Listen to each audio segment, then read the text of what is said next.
Hi, guys. Hang on. I'm going to click off the other guys. Okay, I don't guys, how see you us on doing? here. Huh? What? We're live. Here Welcome we to go. Crazy Town, guys. How do you like my green screen? That's for Ziggy.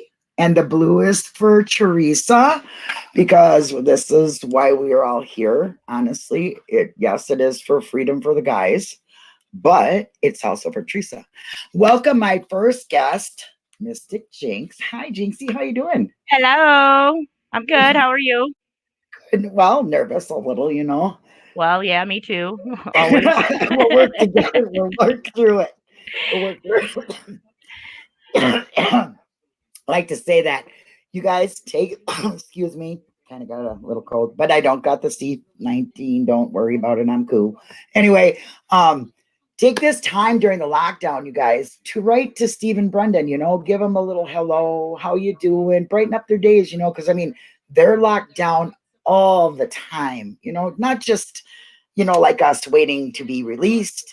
They are too, but they've been there for years. So I'm sure they would absolutely love to hear something from you. A hello, we're here for you, we believe in you, anything. Some encouraging words would be really good for them right now, I think. So you can do that. My mods will also be posting where you can donate, and hopefully their addresses. And the rest of the links should be in the description. I'm not sure if they're all working, because according to, sometimes they work, sometimes they don't. Anyway, let's say hi to some people. Well, Sean, Marjorie, Rachel, Bean Green. God loves me. Sharper than a pencil. David Moore, Dark Side of the Moon, Ripper Jack, Kim Vest. Oh gosh, I'm sure there's probably more I'm missing. Hi, Travis, Annie. Um, anyway, so Jinxie, what do you got for us today? oh, I just got nerves right now. Well, then you want me to keep on? Blah, blah, blah, blah, blah. I can do that too. I'm Hi, good at that. everybody. You don't see me, but I am waving. She's waving. She's I pointing just, too. See her? well, my picture is pointing at the person I think that is suspect. Ooh, I just don't know who that could be.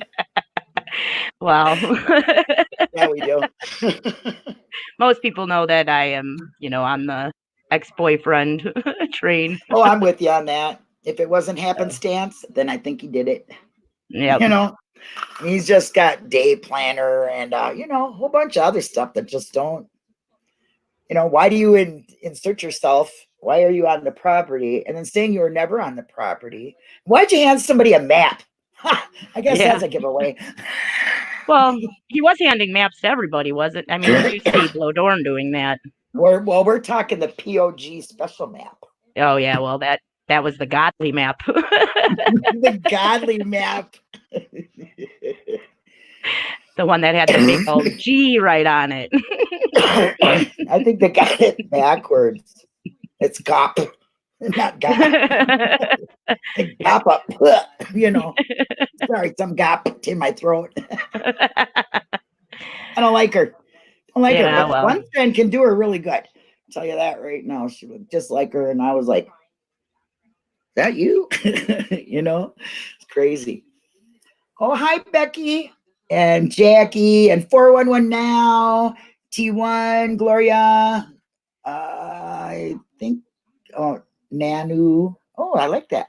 Colette, Debbie, nanu nanu. Don, Cat, Cat Game Girl. Okay, there. Not gonna pay attention to them right now. I want to pay attention to you. Oh, I can announce in about an hour, we're going to have JX61 coming up. And hello to his son. I can't remember his name. Starts with a G. Anyway, I'm sure. I'm really bad at names. I slaughter him all the time. So sorry. Please don't be offended. Hi, BB. DJ Jax, hi G. Yeah, I just, I'm bad at names. But anyway, welcome. Welcome to people that are new here to my channel. And if you like what you see, hit the little subscribe button and the bell, make a ding ding, tell you what time it is. And I guess that's about it. We might have a And hit, couple more hit the thumbs surprises. up too. Thumbs up, thumbs down, don't matter to me. You know, all his just thumbs up. algorithms still in reaction. So if you hate it, you can thumbs down it. I don't care. But those that thumb up, they get a special surprise. It'll turn blue and say thank you. Yay! So anyway, Jinx, what have you been doing? What's going on with you? I know you're into the Tiger King, you know, which is who can't really be into it, I guess. You know what I mean? Well, honestly, I watched like 30 minutes of it and said, well, I can't. It took me about a week, and usually I can binge watch anything that comes on. You know, Innocent Files came on, Yep. binge watched it first day, second day, you know what I mean? That kind of stuff. This really, I was like, is this a low budget housewives show or something? I thought it was reality TV. I mean, you know, like they well, it kind of was. That's kind of what his channel was, wasn't it? It was kind of like his reality TV show on YouTube. And yeah, ex-meth addicts and prisoners. I don't know what name that would be. But anyway, it was good. And there is some corruption and shit going on in that. So, I got interested in the missing persons case because before I did Avery, before I even heard about wrongful convictions, I looked into missing persons and cold cases on web sleuths. So that's why Making a Murderer got recommended to me, was from a friend who knew I was into all of this kind of stuff. So he's like, you gotta watch it. Same thing for me too. They're like, you're always watching that stuff. Watch this one. And that was that was like what, more than 4 years ago now for me. So yeah, you've been in it for a while, girlfriend. Yep. I remember the day I watched it. It was December 23rd, 2015. But see, and the next day. After. The truth. Yeah. So yes, that's what we're after. That's what gets us, isn't it? It's putting all them pieces together, don't you think? I mean, and yet there's so many missing still, you know. I don't think any of them dots connect very well at all. I'm really sorry to say that I just don't. You know, it's hard. It's hard to. This case nothing surprises me. You know what I mean? Nothing. Nothing in this case surprises me. It just. But anyway, so you got involved because a friend recommended, and then changed your life completely. Did you thank them for that? Oh, I tell them all the time that it's their fault. I'm so obsessed. Thanks for making me a alcoholic. David, if you're out there, you know who you are. You might be watching. Thanks for making me a MaM-A-Thon. I appreciate it. Like I didn't have enough issues. Thank you. Because that's what I tell them. And my family thinks I'm a kook. I mean, worse than what they thought before. Let's get real. You know, I lost my marbles before, but now they really think I did. So, and then this doesn't help, you know, at my age. So, what, the hair? Yeah. Purple hair at 57 years old? Yes, I do. Thank you very much. I love it. I love it. Hey, stay young. Gotta have something bright in your life. I guess I should have curled it, but combed it, but I just thought, well, anyway. I think it looks cute. So makes me feel young. You're lucky y'all can't see me. It doesn't help my frustration. It doesn't help my frustration with this case. You know, even so many new things that, I mean, really a lot of new things. When you started, it was like, you know, digging for Alaska to try to find things. When I got into it, it was a lot easier to get, transcripts and stuff to read. But now it's like FOIA galore, you know what I mean? And pictures and things that people are thinking of and bringing out to, you know, it's like, wow. But you have always been into the people. Yes, I do. Where they, where they connect. Ancestry.com in your own self. You probably invented the dang thing, I'm telling you. No, but I've been using it for, almost 15 years or something like that. So wow, that's really good. So you know how to do that. So what do you got for us? Well, I was going to put together a little thing. I was going to ask the audience about Kathy Wilford. Kathy Wilford. You guys know her as the photographer that supposedly went to the Avery property prior to Teresa and she made up that story. She comes into she did a little cameo on that Cam convicting a murderer that they were trying to get out. I don't know if that'll ever get out. Where it could have been me was what she says in the cameo. Oh, really? Yeah, I have links. I don't know where I can post them. That's a Twitter link. You can post them in Facebook, and I can post them right here in the chat, right? You're a moderator, so you just do your thing. I gave you a wrench a long time ago. I think you were one of the first ones, to tell you the truth. And now I don't know where I put that link. You take your time, because look, what do I always say? Low budget Linda Productions, welcome to it. If you don't like it, well, then I guess you just don't like it, because I'm human. I make mistakes. I'm not perfect. I might not even get a date right, and names I always screw up. So bear with me. I just try. You know what I mean? All I want to do is talk about what you guys are doing anyway. So if I screw up, you're right here usually to tell me, hey, Linda, that ain't right. I try to I try to keep people on fact. Like when I do see things that are right, incorrect, like the sister and brother of everyone thinks Mike Halbach's wife she's a Jost, and they think that she's somehow related to Jason Jost, who is an officer for the Manitowoc Sheriff's Office, who found the bone. He was the one who found the bone 8 feet out in the pit. But he is actually, there is no relationship there. So like I see that going around, and it kind of, you got to keep reminding people they're not related. They just have the same last name. They're from 2 different counties. I don't even see an uncle or a brother or a cousin or anything like that in their immediate history. So if they are related, it's hundreds of years ago. Yeah, and well, it's a small place. So let's just, a lot of people don't understand a real small town that's people have been there for like hundreds, generations. So they do have them kind of small towns have that.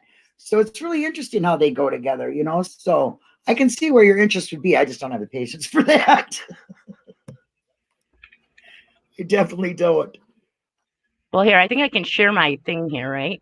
I can share my. You could share your screen. Yes, you can. As soon as you put it there, I'll click it on and we'll be sharing screens. Look at that, how nice it is. This is so easy to use. I'm telling you, I love it. I love the green screen thing. It's fun as heck. I feel like a kid in a candy store. So let's be in Manitowoc while we do this, okay? Let's try this. Share my screen. And then it's going to ask you where you want to allow. Where's it coming from, And it's not letting me come. Let's see here. Well, I'll put it on. It'll come on when I click on it. So as soon as you pick whatever it is, it's really okay. As soon as you get it on, then I will click it on to the big screen. Oh, that's it lets me have censorship. Isn't that nice? That is actually a very nice thing. Yeah. It's not letting me share my photo on this page, though. It's not bringing up the photo. So that's a little strange for me. Well, it's a little strange for me, too. I don't understand. Maybe it's not. Maybe you have to do it through like I don't know. They give you 3 different things. So I don't know. I guess it depends on where it is on your, because I don't want to call nobody out, but somebody else was having that problem and they found out it wasn't in that one. It wasn't in the Chrome. It was in another one. Well, mine's just a picture on the actual. Okay. On the actual picture here. Well, can you give them a link so they might be able to look at it then? Here, we can go there. There you go. There you go, guys. We're going to be traveling all around, man. You know what I'm going to do? I'm going to do this. You can do whatever you like, sweetie. I am going to send it to you in your Facebook. Donation total. Oh, I got to tell you. Donation total is $5,531. Oh my gosh. Can you believe it? That is more than, well, and we did in full 48 hours.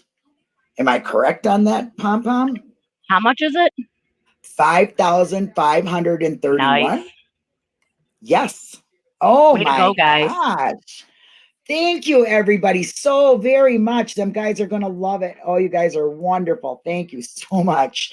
And if I'm wrong, somebody better quick, gosh dang, tell me so I'm not making a big deal over something ain't right.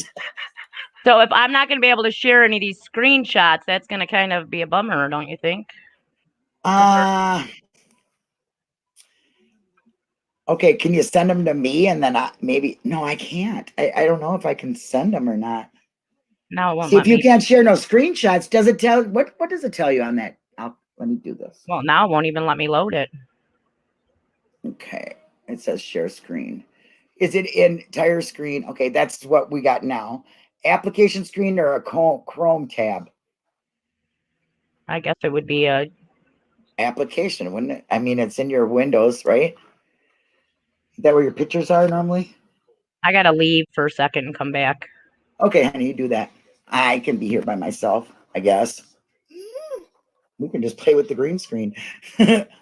I want to make sure that I was right. I am correct. Oh my gosh, you guys, that is so wonderful. I cannot believe it. Fantastic. Oh, whoop, whoop. Let's give you everybody a whoop, whoop. I want y'all to do it at home. Whoop, whoop. Made a lot of money for them guys. You guys are wonderful. They're going to love it. You know, especially in a time like this when they're all locked down. I mean, really locked down, because I would imagine that they, you know, have to keep them kind of separate because it's a prison and they don't get no fresh air. And I just feel so bad for them. So I think a letter would be really wonderful to you guys. If you can't donate, you can donate your words and say hello, and kind words they go a long way and make somebody smile, you know, make their day. You know, here she is. I'm yapping and not paying attention. Sorry, Jenks. That's okay. Because I was correct on that money. So that's cool. That is a lot of money. That's great. I'm glad that everybody's donating to their canteens and you know, other funds that are One strand has a girl crush on you, Jinxie. She does. Why?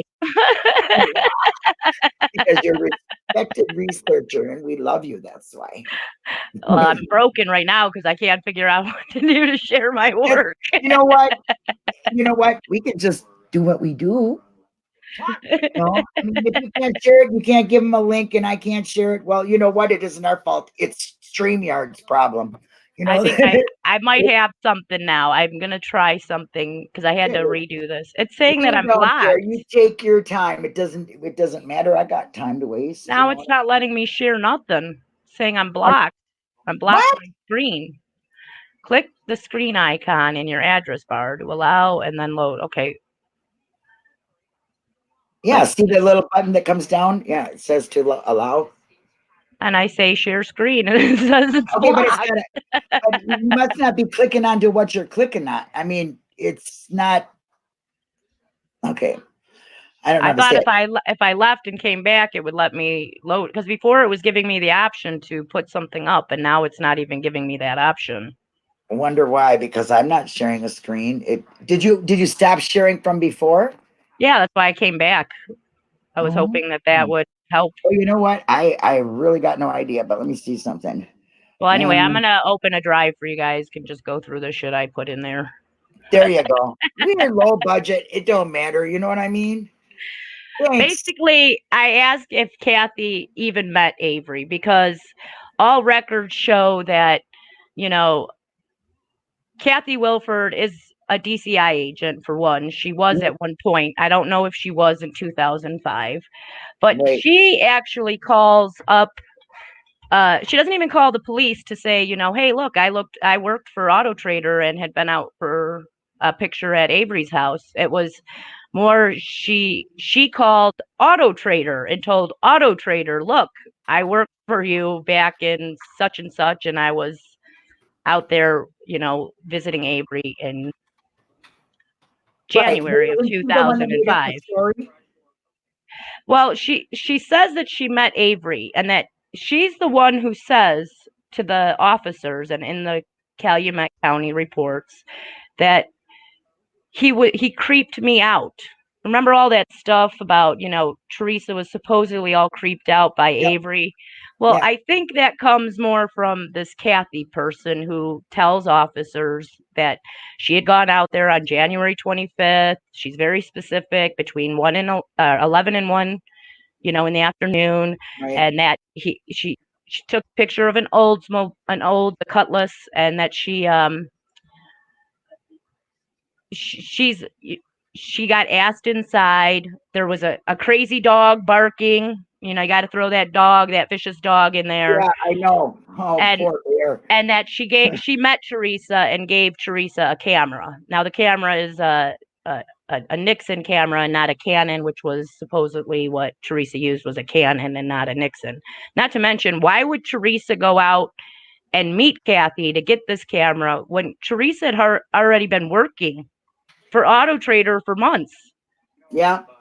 She took over Manitowoc after Kathy left to temporarily fill in for out there.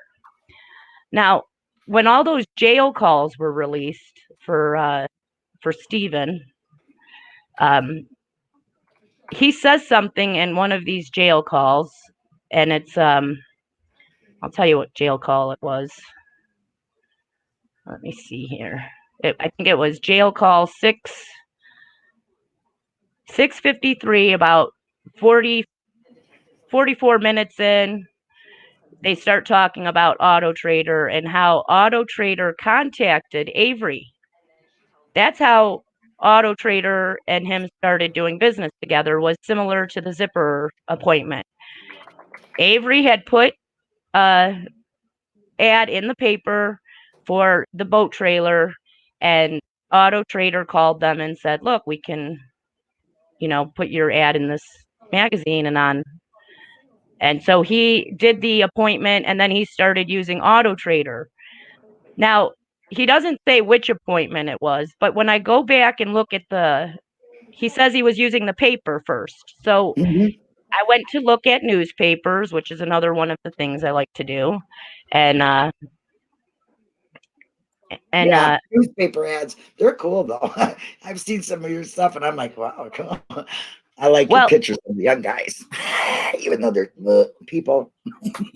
He did put an ad in the paper in January, but it wasn't for a car. It was for an engine, an engine to a Monte Carlo and some bumpers for a Chevy. It wasn't a car. So why would Auto Trader call him to set up the lead appointment, So then you see he put an ad also in the paper in June, which was for the boat trailer and an Olds.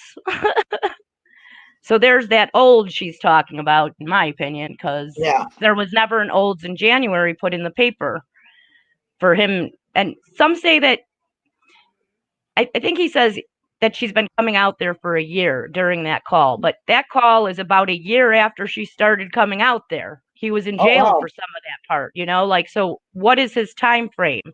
Is he talking about a year before she went missing, or was it a year from when he's talking to his friend on this jailhouse call? So to me, and then you go and you look at all these reports for everybody, which I linked. There's a notepad in there in my folder I just shared that has the links to everything. So you can see the links. Mods, grab that up so you can post it again, will you please? Oh, everything but that is somebody do just the click and paste. Well, I put the link in there.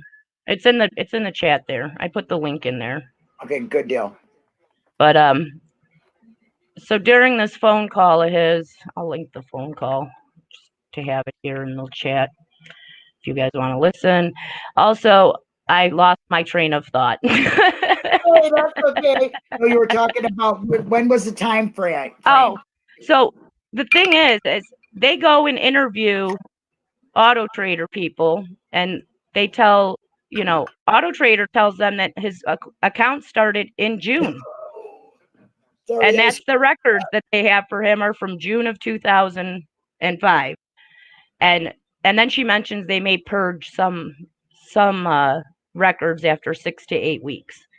And to me, that sounds like, okay, you purge the record and they will get a new account number, but you can't purge the record completely from your system, Right. you should have another account number then for Avery if he was a customer earlier. And they never get any of that information. She never provides any information that she's a shady broad. so I'd like to know who put her up to saying that she went over by Avery's, because in my bit of research, she's not. There's no evidence that he ever had any appointments prior to June and meeting Teresa. Well, maybe it's one of your friends from the Manitowoc Sheriff's Office. Or let's go here, because I put a few other things in there with some of the family ties too in that folder. Okay. If you guys go and look.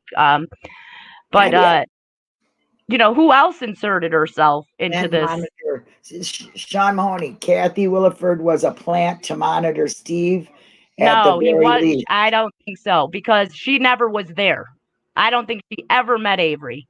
There's no proof of that. That's what you're trying to say, yeah. Also, she says she's only there one time, and then she quit in April. So if she's there to monitor him, how is she monitoring him on one appointment in the middle of January in the cold? She's there to be the witness, because Teresa's no longer her own witness. She can't say Stephen Avery was a creepy guy when I was there. But you know who can? The prior person. So let's get her back and have her say, I went to Avery's and I went to Avery's and he was creepy and there was this big vicious dog. And so had she testified, she'd kind of be testifying as an Auto Trader employee like Teresa was. I went to his house. He asked me in the house. He's creepy, and then you hear about all that. She thought he was creepy too, supposedly, Teresa, out of hearsay from her, coworkers and other employees at Auto Trader. But we don't have any proof of that. And we have no proof that Kathy actually worked for Avery ever during her Auto Trader stint. I think she inserted herself because she was either just like Deborah Strauss with the DCI. And one thing you can see, I linked an appeal case from 1996 with Kathy Wilford as named in it, and she was working with the drug unit. And when the depositions came out with Deb Strauss, she also worked for the drug unit back in the 90s or early 90s. So did they know each other? Did they both insert themselves? Yeah, I mean, I don't like that Deb Strauss either. You know what I mean? She's a little bit. I don't know.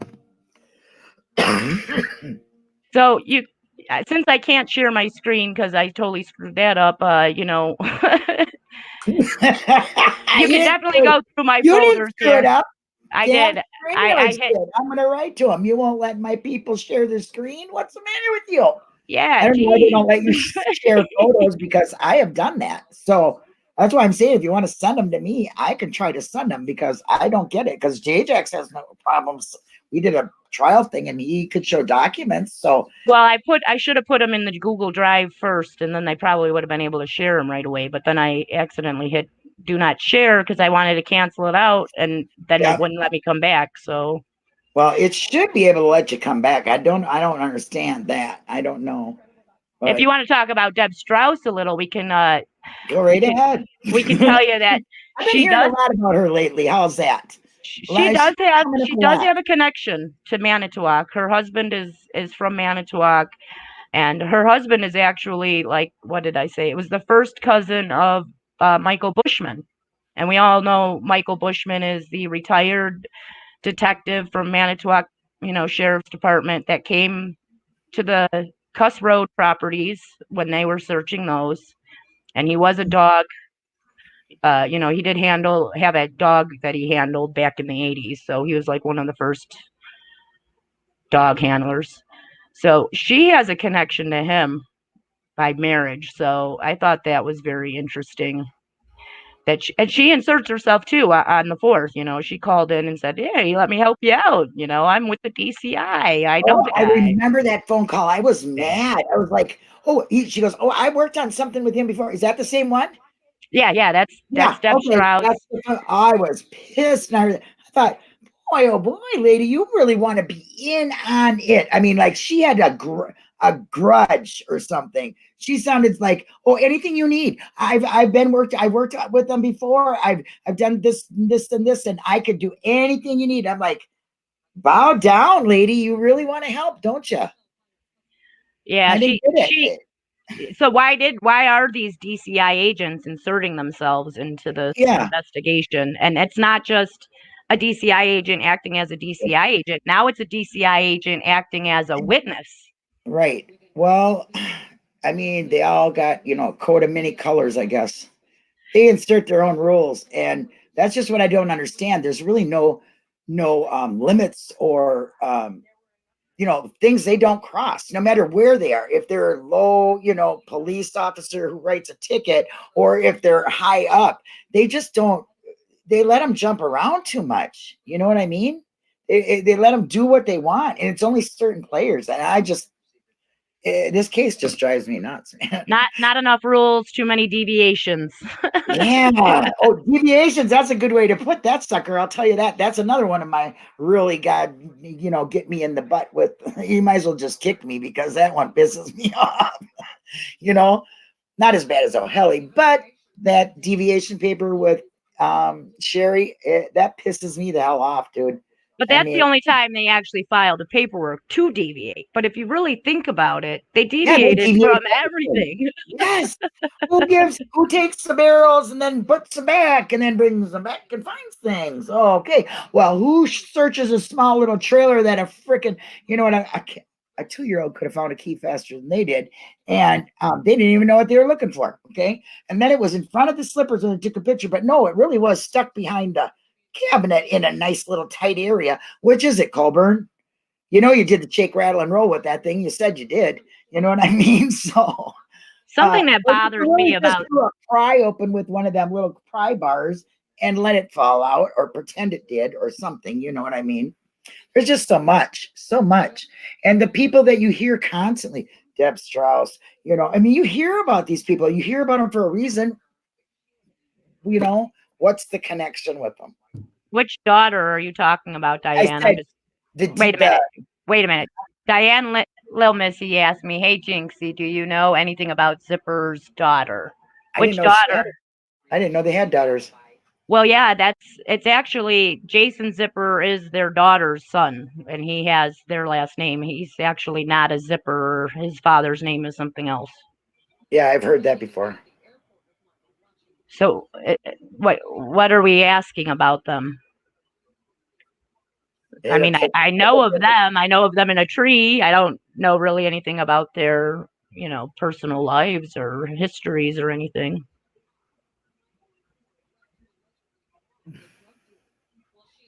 What other family relationships would you like to know about? Yeah, we could talk. Listen, Jinx has got it says Joellen mentioned their daughter lived with them. I would think that would be Jason Zipper's mom, and I'd have to check who that is. Give me one tiny They seem too shady to me. The Zippers have always stuck out in my head, I mean, I got 3 possibilities in my brain, okay? Ryan and Scott, not Todic, Blowdorn, whatever his name is, blow away. Yeah, whatever. And then I think the Zippers, because I believe that was her last place she went. And I believe she went there. I mean, the old lady's a little cuckoo, but the old man didn't want to talk to nobody. Then there's a missing, and now it's gone forever. Voicemail, because your favorite person, I can't stand it. I mean, there's just, and then I think it could be just happenstance. Somebody, a serial killer passing through, somebody that she just met, I don't know, accident or something, and they came across it and just said, well, you know what we can do? We can just save ourselves 36 million and all of our jobs. Right. You got to understand that, think about some of the other counties across the country or cities that ended up becoming bankrupt and how it affected their economy and the way people live just in the just the citizens. I mean, they would be affected too in some sense. Well, look at So, Chicago. Yeah, I mean, Chicago's a good example. That guy that got out. I mean, they were going to bankrupt Chicago. I heard, or this part of it or whatever, right. to pay this guy back. So they should watch what they're doing, and they wouldn't end up costing. You know what? The cost of it is really like tripled. Okay, because first of all, you spend all that money gonna convict them. Okay, then there's all them appeals you're fighting. Okay, and time and years, and this is a payment throughout years. So the bills add and add and add and add, and it probably ends up costing them way more than if they just went and found the real person. Did a real investigation. If they just spent the money to do it right, to find the truth, and have some integrity for a conviction. Right. I mean, I don't believe every cop in the world starts out to be crooked, or that even the cops in Manitowoc or in County even started being a police officer to be crooked. You know what I mean? I think it just stumbled upon them. Some of them probably didn't even know what was happening to them. They were just standing by their, their coworker. I mean, I can't blame them all, but there's a few that I think you cannot not look at. Do you know what I mean? You just cannot not look at these people and think you are corrupt. You have no moral compass whatsoever. Kratz, O'Halley, fucking meow meow, what's his name? Peterson. I mean, the list goes on. Okay, and we're talking a lot. Are you talking about Len Kaczynski? Yeah, Kaczynski. That's a good one. I like that. Yeah. Well, O'Halley. I mean, them are people that are still doing things. That's what scares me. They're still out there. Oh, Hallie is still doing what he did. How can anybody hire him? I mean, I Googled his name once just to see what came up. And guess what came up? Brendan Dassey. Right under it. Brendan Dassey, first thing. I'm like, well, read that, unless you're staying guilty from the Kratz side of town, you're not going to hire that guy. I mean, he's an absolute freak. You know what I mean? He was so not for Brendan, okay? So you cannot deny it. There's absolutely no way that either one of them and the judge who said, no, you can't have a new lawyer. When have you ever heard of that, Jinx? Yeah, I don't even know. That guy didn't even have like his address came up to like a storage unit here in Illinois. So I thought that was kind of interesting when I looked him up. I was like, how can you hire somebody whose office is literally a storage unit? Really? Yeah, it was like, the more I hear about him, the more, you know what? He was on River Road. You dumpster diving wannabe detective. Ugh. Yeah. I don't like it. We're getting some questions here. Okay, well, let's get at them. Let's answer some of them. You go at it. We'll go back. Because Cindy McKean Elser asked me if Pam of God is related to Sheriff Pagel, and she heard that they were. Now, Sheriff Pagel is married. His wife, who is a late in life baby, has a niece who's about her age, just a couple of years younger than her, that is married to Teresa Hallbach's uncle Gary. So there is that small connection that her, it's basically her aunt is his niece. So there is that small connection there, which would make also Pam related in a sense to them too, because Pam is the first cousin to Teresa's father and her uncle Gary. So Pam of God does have that small connection through marriage, through her first cousin's marriage, who is related to the Pagel family. And I'll mention that when Pagel got married to his wife, the aunt, Teresa's aunt, whatever. Sorry. She was standing up for the wedding, so they stood up for each other's weddings and stuff. So to me, there's not only is there a family connection, they were close, the aunt and Mary Pagel, which would be the wife's name. So there is that. I hope that helps answer any of your question. Let's see what else we got here. Diane said, I think it was somebody called Bonnie. I don't know what that means. Maybe. Yes, Bonnie. I was going to say that too, and I got sidetracked. Bonnie is Zipper's, Jason Zipper's mother and George Zipper's daughter. Her name is Bonnie. That's what I do have here. So that is Bonnie. Is there any chance that Deb Strauss and Kathy Williford are related to anyone at AT? Well, I'd have to look up still. I never really looked to see. That is a question, a good question. I just don't have the answer for it right now. So I would have to look that up. Let's talk about Tadage being the current last name of Wisconsin's county cop. Is it? Oh God, Thread Killer, you kill me. There's a lot of Tadics in Wisconsin, really. Gene Kahushi and the nurse who took swabs from Stephen are related too, right?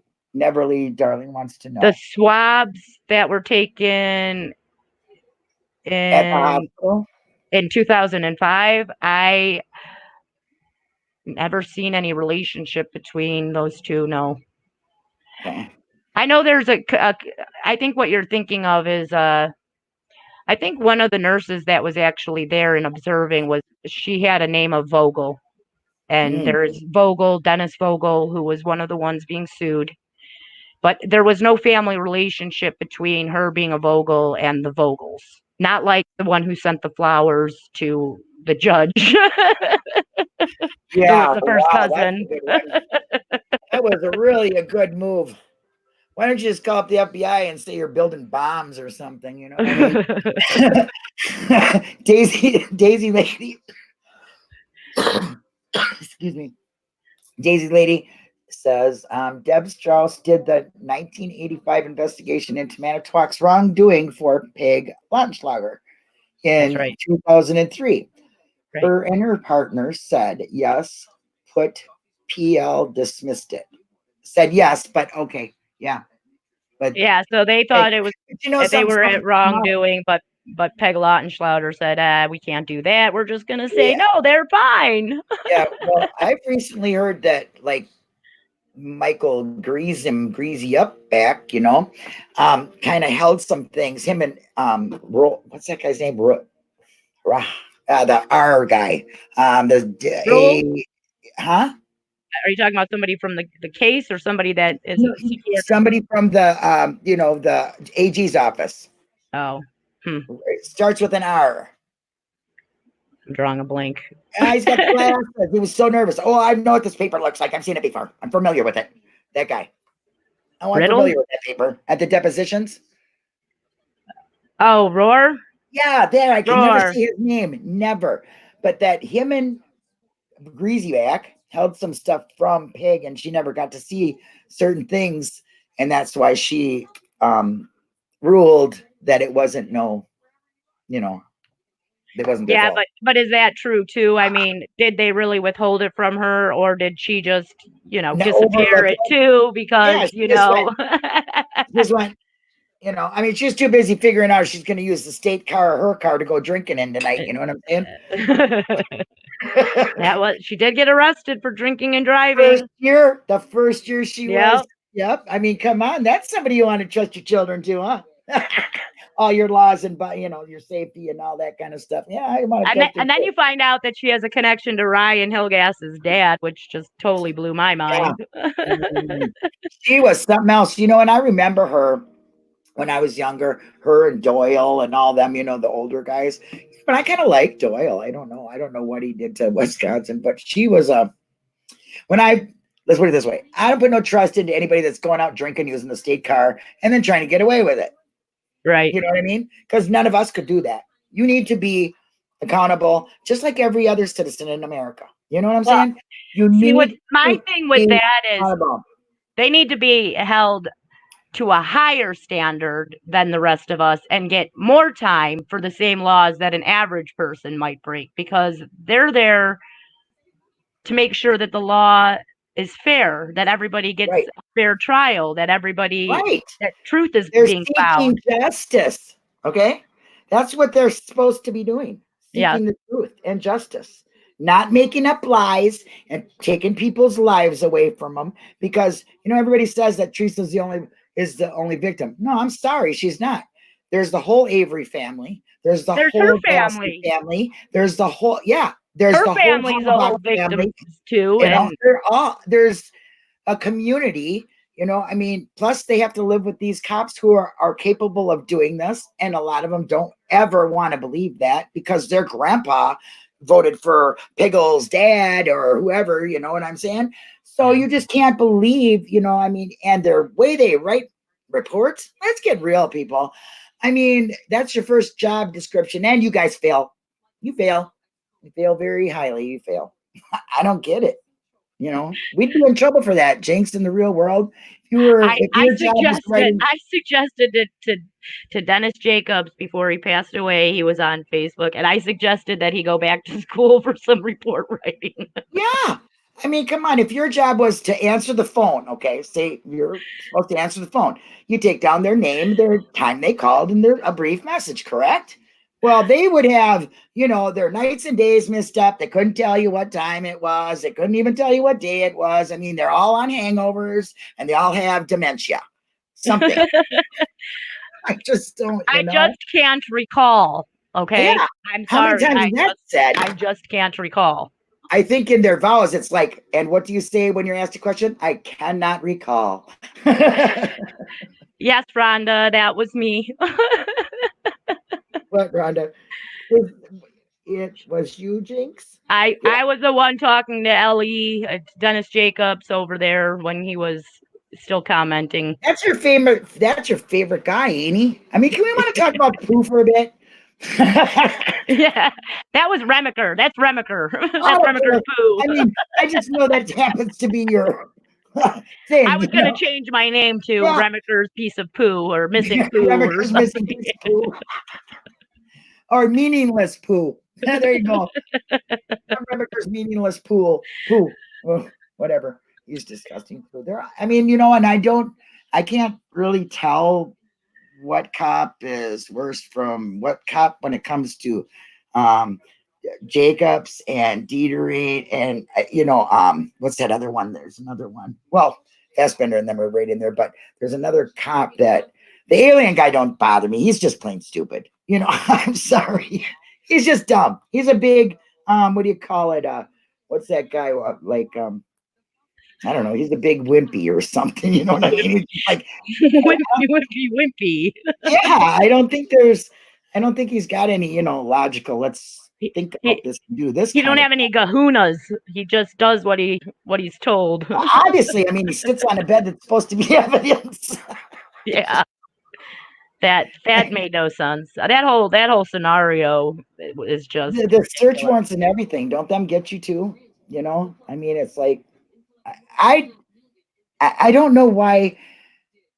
I guess maybe the Aviers were just scared and they couldn't stand up and say anything because we really, like I always say, we do not know what they did to them. We do know that they tried to take their family apart this way so they could, because if you separate the family, then, you have a better chance on honing in on one person, which they did, Well, they also wanted to separate the family because in the first case, they had 36 witnesses at the property that said Avery was there and wasn't at the and that did him no good.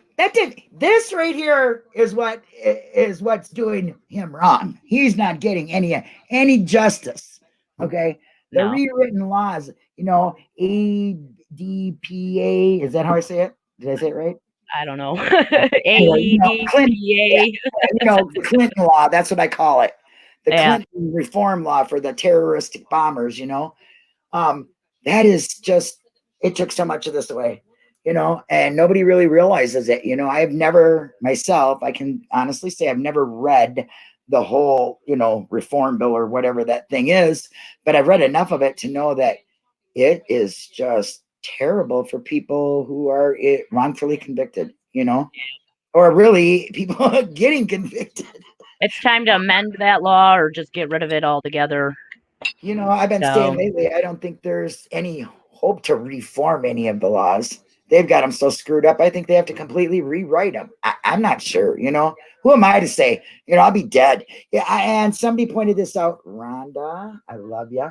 She just said ADEPA, right? Yeah, ADEPA. I love her, but she brought up something yesterday in a chat, and it really kind of hit me. You know, if Brendan does this whole time, you know what I'm saying? I'll be dead. I won't see him be freed, because at my age, I will be dead, you know, and that's sad for me, but I will fight till the day I die, you know. But Brendan's kind of scaring me a lot lately, because I really know his. I'm very nervous for him, because I would love to see some new evidence brought into his case and them actually go after the state too. But what evidence? Where do you find that evidence when pretty much the only evidence was his word? You know. There we go, guys. I do not know if Scott Blodorn is related to Pagel. I do know that Scott Blodorn is related to an officer from, I think it was Milwaukee, back in like the early 80s or late 70s, who was wrongfully convicted and released. So he's got a wrongful conviction of a cop and his family. So I wish, if he had any knowledge of anything, that he would, you know, consider coming forward, since, you know, his family can relate to it in a sense. So you would think that he would have a little bit of a heart, maybe, but I don't know. Scott Blodorn, if you're out there listening, you know, 100K, Kathy Lee. Give it to him. Mystic Jinx, during your search in the family trees and relationships, which connection surprised you the very most, and why? And that's from Malay. Yeah, I saw that question, and I really, I don't really know if any of them really surprised me at all. I started looking at that because somebody said that Carmen Boutwell was related to Teresa by, you know, mitochondrial DNA, which would be like their mothers are related somehow. But that relationship was like, she's like the great grandniece of an uncle of the wife of a man who married this guy's wife, that had an uncle that was her great grandfather. You know, it's like there's like, and it's the father side. Yeah. It's the father side. And you look for, you know, when you're looking for that mtDNA, that's the mother's. So you're looking for people who are directly connected to the moms on both sides, and it just didn't fit. So I do not think they are related in any way. It's all like marriage lines. Yeah. Going deep. Yeah, and you know, like I said, it's such a small town, you know, and people have been there for many generations, so it's not hard to see that, you know, grandpa was a cop, so now you're a cop, and then you're a cop, or whatever, or you married this person who was a cop or whatever. I mean, I get all that, but it's the dirtiness about it. It's the shadiness. It's the I guess the allowance of what they do. You know, nobody in the town says anything because they're so scared. But yet, that's another thing. They all have to start standing up out there as citizens, and the people need to start saying, this ain't right. We want answers. We want to know, you know, what's going on. Why are we being sued as a county for, you know, your mistakes? Because that's kind of what happens. Yeah, and you know what? I mean, if you were to go to somebody above them or whatever, we don't feel is corrupt or whatever, and make a complaint or something, I mean, you pretty much are protected. They're not, if you die, they're going to go right for these people. So, I mean, you know what I mean? It's kind of like, you know, they're going to go after them. So you might be safe. I mean, even doing it, I don't think, you know, you can get it put into witness protection. People seem to think that's really easy to do. So, I mean, you know, I don't know. What is this? A question. The whole hotel situation. What did you think taking them there for one more night of fun would make up a life? What do I think of the Fox Hills thing? You know. Yeah, well, no, when they went to Fox Hills. Yeah, I have no idea why they would even bring them there. Avery was not even at the property anymore. He was up in Crivets, wasn't he? he was already in jail when, he was in Brendan was jail. there. Really? So, Didn't know that. I mean, you think about it, he got arrested on the 9th of November, and they didn't go after Brendan until, he got his fancy lawyers and, and they Yeah. needed to get back in there, I think, for a search warrant so they could say, look, we found this bullet, this magic bullet that we just, appeared with some wood and Yeah. Yeah. ta-da! Well, I your think good he was buddy totally used. Nosy. You got a question for you, What's Nosy asking me? Debbie. Can you read it? It's on the screen. I have recently wondered if we were to discover information at Brendan for several months of jail calls, like researchers did with Steven. Yeah, so has anybody bothered to actually, FOIA those? I mean, you could. I mean, just like you did with Stevens, you could do that with his too. So if you are curious about anything in those. She must be talking about Florida. I don't know. Thanks, Mystical. Okay, here you go. This is thanks, Mystical Jink, for. Yeah, they're surprising, but then after you see so many of them, it's just like all of the mistakes that they're making, all the deviations that they're making. Right. It becomes less surprising every time you find one. So. What was found at Maribel Caves? Oh, what was found over there? A condom wrapper, a pair of G, lube, and I don't know what else. Some odd things. That's some weird things, wasn't? Yeah.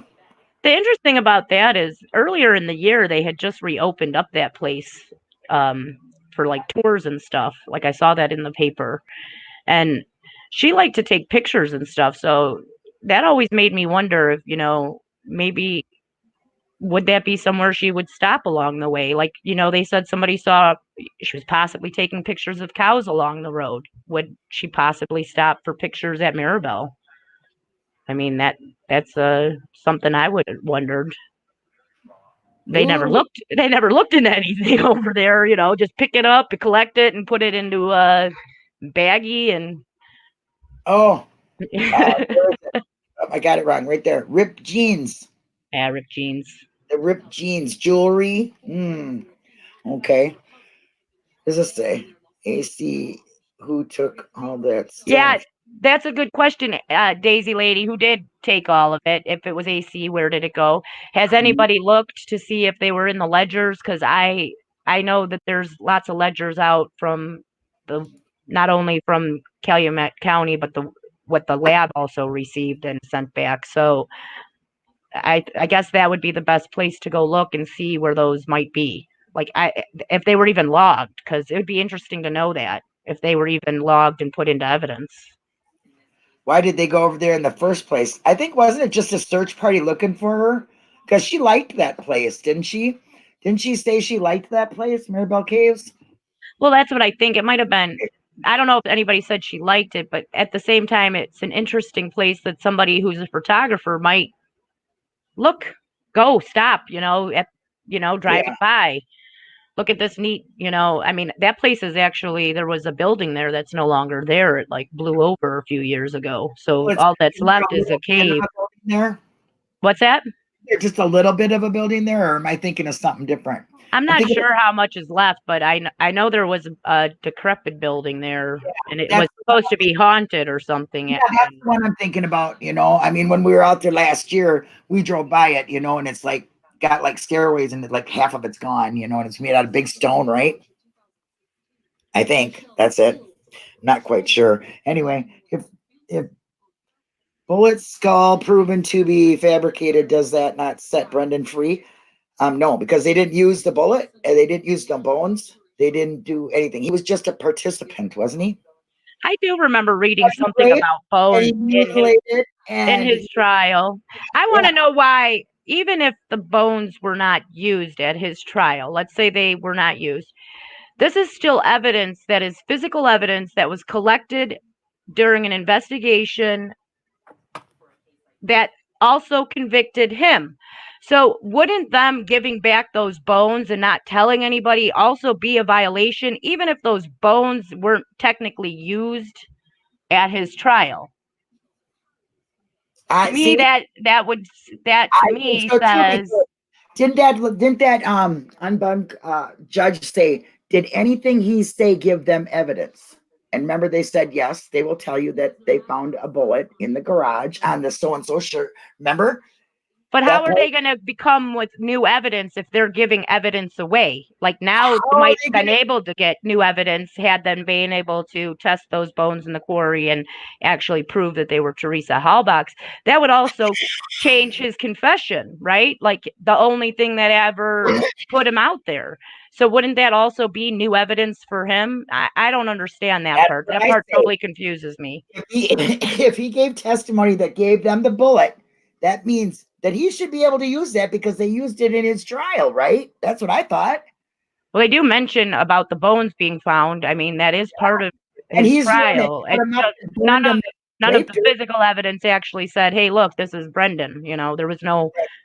DNA. There was not in the trailer, not in the house, not Yeah. in. Well, I think his lawyers should have said, well, you're not going to see any of this, have any of Brendan's things on it. But the state is saying that he raped her, cut her up, burned her. So Right. these bones are supposed to be something he had something to do with. His defense lawyers should have put evidence with him so it would be easier for him. They knew that his words alone were going to keep him where he's at. You know what I mean? You got to understand too that those lawyers, all of his lawyers, were all lawyers that were appointed to him by the Yep. state of Wisconsin. So Or if people you lose look at every time. Glenn Kaczynski and think about him and the despicable person that he did to him, all those despicable things, and yes, they gave him two new lawyers, but they're also just state employees, in my opinion. So Yeah.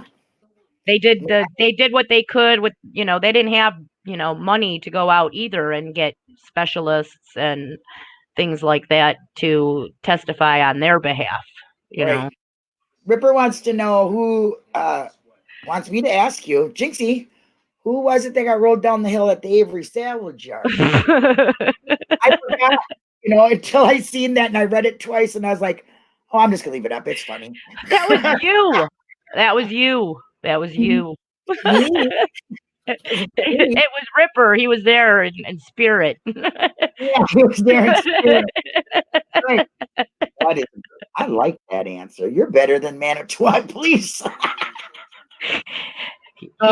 He alien beamed in and rolled me down the hill and then left. See, it's all his fault.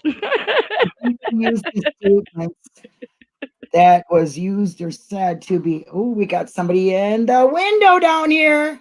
Are you going to take on Jay Jax ever too? Because I know I'm kind of eating up now. There we go. Hey, Jay Jax. Hello, hello. Everybody, Hi. welcome to Jax. He's Everybody on hear me? time. I'm late. He's probably been back there going, come on, Linda. No, I've just been listening. How you doing, hon? Good. That's good. I gotta turn my TV off. I just realized it was on. Love listening to Jinxie. I don't. I do. I will not listen to this later because I cannot listen to myself. The I hell don't you like won't. listening to myself either, but I like listening to you guys. So yeah, that's a plus. So everybody, welcome Jay Jax. If you don't know him, he's a great Redditor, good researcher, been in this game for a very long time. That don't make you feel old though, does it, Jay Jax? I just learned from the best. Jinx is one of them. That's Thank right. you. Thank you. Yep. So anyway, yeah, okay. Well, Jax, we can go right in on to you. And I will say goodbye to everybody. I will get into my personal theory some other day. Yeah, I'll give Jax the floor now and I'll take my break and I'll be watching. Well, thank you. Thank you. Thanks for having me, Linda.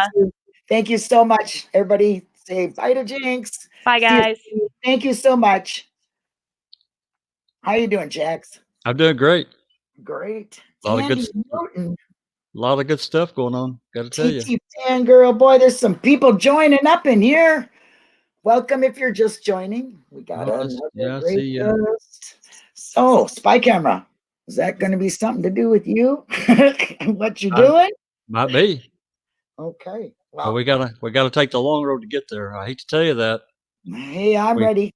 we got some pages to go through, and I apologize to everyone at the start, but I'll be as brief as I can. Oh, We you don't got. we're not going to cover every aspect of this, but Oh, we gotta lay the foundation. I think he's saying he's going to come back. Then I think that was a thing to saying he could come back. No, we can get it covered. We'll get there. Okay, you go right ahead, and I'll share the screen whenever you're ready. And I'm going to mute myself and cover the camera so I can smoke a cigarette. But I am here.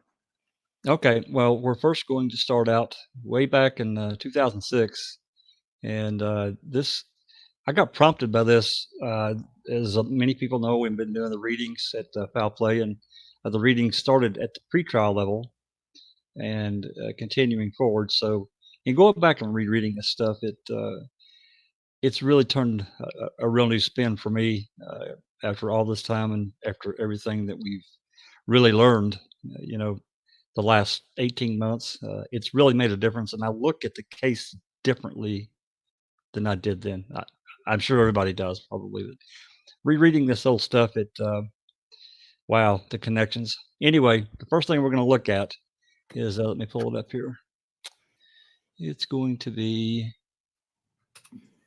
application. Here we go. There we go. Okay, so as you can see, we're starting out in July. July. Do you want me to make it full screen?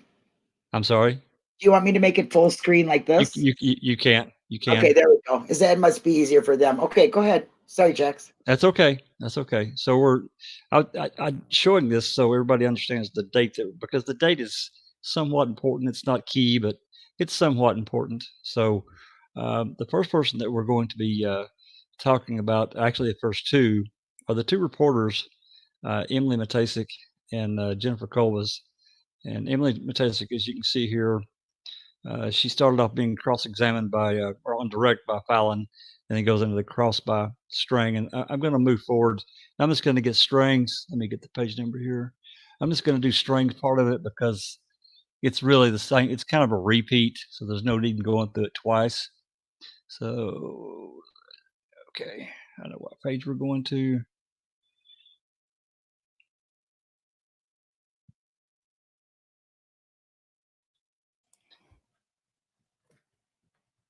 Okay, I did that wrong.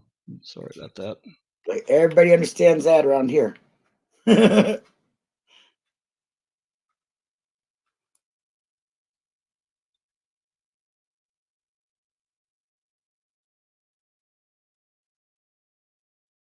Let's see if this is it.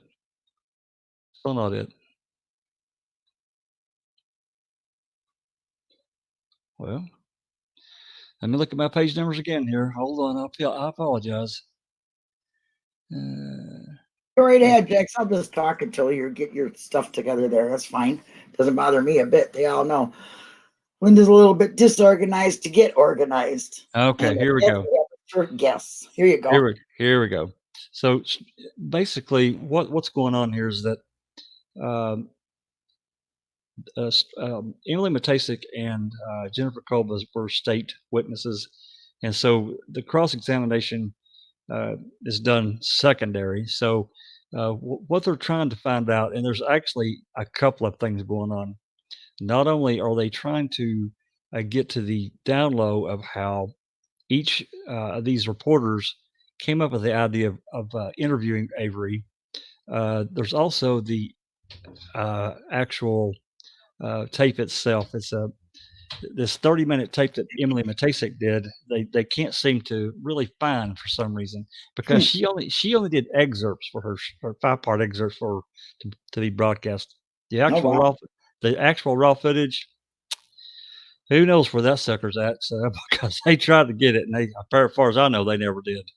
But anyway, so he's going through and trying to elicit from her how she came up with the idea of doing this, and she goes through and says, well, basically that they were thinking about interviewing Avery. It'd be a good story, and so let's see here.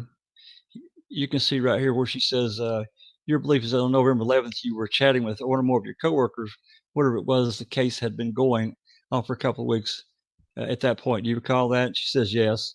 And by that, you mean the public awareness of the disappearance of Teresa Halbach. So he's trying to also drive her to say, hey, what exactly were you after in interviewing Avery? Now, he didn't know it at the time, I guess, or maybe he didn't, I don't know. But as we come to find out, Emily Matasic really thinks he's guilty. To me, she does. I mean, everything that I read about her. So, but anyway, at the time, I don't really know what she was thinking in her mind or what, people that she worked with were thinking. So let's move to this next part here that I want to talk about. That would be page. Okay, let's see if this is what I'm looking for.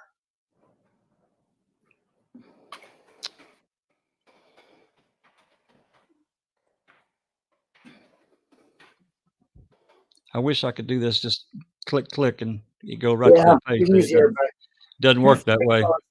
Well, at least you get to share. Poor Jinxie couldn't even do it. I felt bad. Yeah, I love this screen share. It's actually really cool. I went too far. So basically, now what they're trying to drive down to is when you, how did you get in to see? This is another part of this whole thing. How did you actually get in to see Avery? Because I'll get to this part in a minute, but he was trying to find out, how did you actually get in with a camera, your cameraman, to interview Avery in the jail? And there's another reason I'm doing it this way as well. So it come to find out she had called and talked to someone, and they said, well, yeah, you can interview him, but you're going to have to come down here and pass a note to him, and we'll take it and give it to him. And if he agrees, if he says yes, then you can come in and do your interview. So that's what she did. Her and her cameraman drove down there, and she talked to this John Byrne. He is the jail administrator, and so of course he took this back and this note back, and he gave it to her. Another part of this is trying to drive down the room, and I'm going to get to that part also. And I'll cover this a little bit less with the Jennifer Kolbas, but this particular room and understanding how jail visits are done. And they, I'm sure each jail has their own policy. Calumet's no different. So let's see here. Let me find the part that I wanted. Here we go. So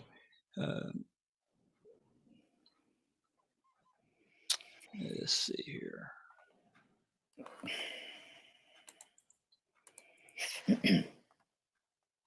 All right, describe the room for us. Very small room. There's just a small table on either 2 or 3 chairs. All right, how many doors were there? There were 2 doors. Any windows in the room to the room? Both doors had windows. All right, and in terms of the walls, any windows there? No. Okay, let's see here. Who arrived in the room first, you and your cameraman, or did Mr. Avery? Mr. Avery was sitting there when we walked in. And there was some other stuff that happened before this. It's really unimportant. The room is what matters. When he was sitting there, was he any conversation that you recall between yourself and Mr. Avery prior to going on camera? Again, this is alluding to that tape, this full raw footage that they have never come up with for whatever reason. And she said, I just recall some small talk, hello, that sort of thing. All right, in your meeting with Mr. Avery at that time, did he give you indication of whatsoever that he did not want to participate in such an interview? And she says no.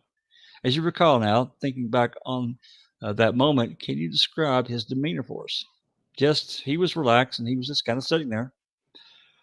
Okay, and who else was in the room? The photographer. There was there any member of the Calumet County Sheriff's Jail Department in the room with you as you were setting up to conduct this interview? And she says, I believe that there was, when they walked us in, I don't remember how long they were in there while we were setting up. But obviously, once they got in there and got settled, the officers that escorted them in left the room. So, but they also, as you can see, all right, in terms of windows and doors previously described in the doors, were there any members of the Sheriff's Department posted outside of the doors? She said yes. All right, which doors? Or both doors? And she said, I believe there were both doors. One was behind me, so I couldn't see that one. Okay, all right. Prior to engaging in discussion with Mr. Avery, did you or your cameraman, and that being him in your presence, have any discussions with any member of Calumet County Sheriff's Department regarding the nature of your interview?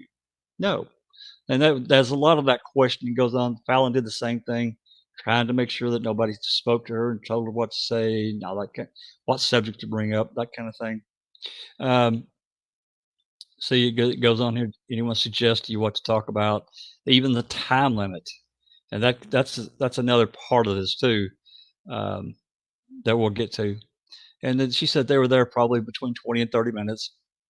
So they go on at some length here, and it's just really kind of drive down and drive out extraneous information. He's trying to get to the guts of that room, who was in it, how long they were there, did anybody ask any questions, and and just as importantly, how did you get the interview? How did you get into that room? Because this becomes important later, I guess somewhat important. So let's see here, my next section here that I want to move to.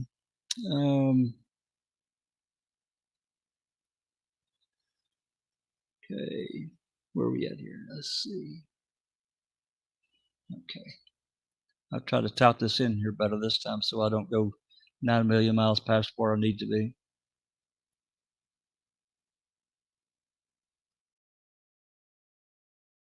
Let's see.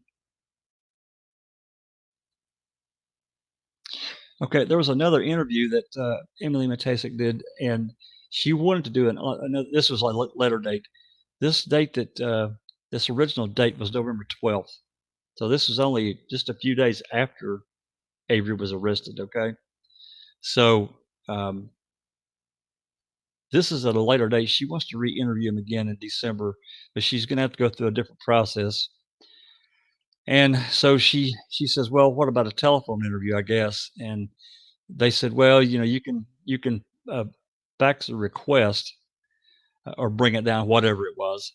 And so that's how this second interview becomes also important, because it got challenged because what she did, she took or faxed this letter down to the jail, and they took it to Avery, and basically the note said that she would like to talk to him again, gave him her number and to call her collect if he wanted to talk. And he did. Right. So it becomes this: did he solicit this call? And he didn't. It was an unsolicited call because she initiated it. Right. And that's one where she's so rude, correct? I don't remember that exact phone call, but I think you're correct. It's been a long time since I've listened to it. Yeah. So pretty sure it is. Yeah. Let's see here if there's anything else on this page. I want to get to interview Sheriff Pago for your aware Mr. Halbach reported missing. She testifies that she had only been to the jail once before, and the sheriff's office once before. So basically, she's trying to find out, do you really know these people? Right. And she indicated that she had met them, but that's about it. Let's see. And he talks to her about the jail layout, the security doors. There's a big security door. Yeah. And there's a bulletproof window there when you first go in at the receptionist. Let's see if there's anything else here. After I get done with this section here, we'll see if there's any questions at all. Yeah, I'm kind of trying to keep an eye on the chat here, but right now they're kind of. I don't have anything. I don't have any of that chat stuff open. I'm just kind of trying to go through here to make sure I'm not skipping anything.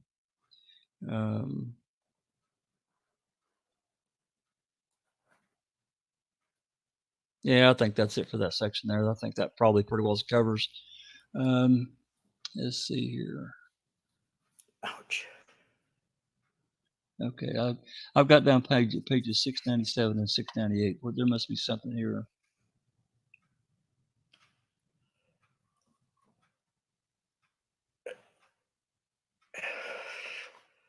Yeah, I think I pretty well covered that. He's talking about the deputy being at each end of the door, somebody standing guard, and this is another thing that kind of becomes a little bit important because of Mhm. what comes up later Yeah. with one of the other witnesses that we're going to talk about. I don't like this Emily Metaxas anyway. I don't like her either. I don't like her either. She was she had him guilty the minute she heard his name, I think. She's just rude in the way she talks. I think she did because she also had a blog, if I remember correctly. She Oh, had a blog. really? Yeah, she had a blog. Yeah, I got into a couple of rackets with her. I didn't mess too much time with her, but yeah, she was just to me she just came off as rude and really more than a reporter because she inserted an opinion into it, not just reporting Yeah. the news. Yeah. Reporting, being an investigative reporter, and she added Wasn't her biased. yeah, she inserted her little twist to it. Okay, so I'm going to skip down to this. I think we're pretty much done with her. We're going to skip down to this next one. Okay. This is Jennifer Colbus. Okay. Another nice person. I really don't remember her. I think she's that dark-haired one, the kind of younger one with the glasses. That sounds right. And Yeah. I did do a little look to see. I mean, she kind of asked good questions and stuff, but she always looked at him like, Yeah. like she was always suspicious, but never said anything, Right. Well, I mean, this one here, this is on direct with Fallon. I'll just go ahead and go through it, and we'll get to it. Just okay, you go right ahead. Just to cover again. Basically, he just gets through her employment. She's a reporter with she was Channel 5 out of Green Bay, and how long she'd been there and that kind of thing. General assignment reporter. So, directing your attention to November, December of the year 2005, starting first with November, did you have an opportunity to interview an individual by the name of Stephen Avery? Yes. And with respect to Mr. Avery, tell us where that interview took place. In the Calumet County Jail, she says. Do you recall the date of your first interview with Mr. Avery? Yes, it was November 18th. And see, again, here we are 9 days after he's arrested. So we got a camera inside the jail, okay, inside his, we're interviewing him in his face. Yeah. Describe as, if you will, how that interview came to be. On the morning of November 18th, I called the Calumet County Jail from my apartment, and I asked what visiting hours were at the jail, and what information did you receive in response to that request. She says the woman who answered the phone told me were specific days and times. I don't recall what she said. However, it differed from what I had heard from other reporters who I worked with. Interesting. So at that point, yeah, I questioned her further, and she asked if I would like to speak to the supervisor. I'll stop right there just for a second. But what the hell has she heard from her, other reporters, like as open season? They had no better than that. Because any of them that had been around there for a while had to know that there are different interview times and days for men and women. They didn't allow a mix of that type of interview. Right. And we'll get more into that. All right. And did you in fact speak to the supervisor? Yes, I did. He transferred me to Jerome Burns. And before I get into that, my question would be to you, did you identify yourself as a news reporter during this first conversation with that woman? Now, yes, I did. All right. And did you indicate for the reason for your inquiry? Yes. All right. And to the best can you recall, what did you tell the person who answered the phone in the terms of the reason for your inquiry as to the visiting hours? I said that I would like to interview Stephen Avery in the jail. All right. Subsequent to this woman answering the phone, you indicated you spoke with the supervisor. And she had to repeat it. You did speak to the supervisor after? Yes. After I talked to that woman. All right. And who do you speak? And with whom do you speak? John Burns. Now, John Burns is the jail administrator. He runs the jail. All right. We'll get deep into this guy. Okay.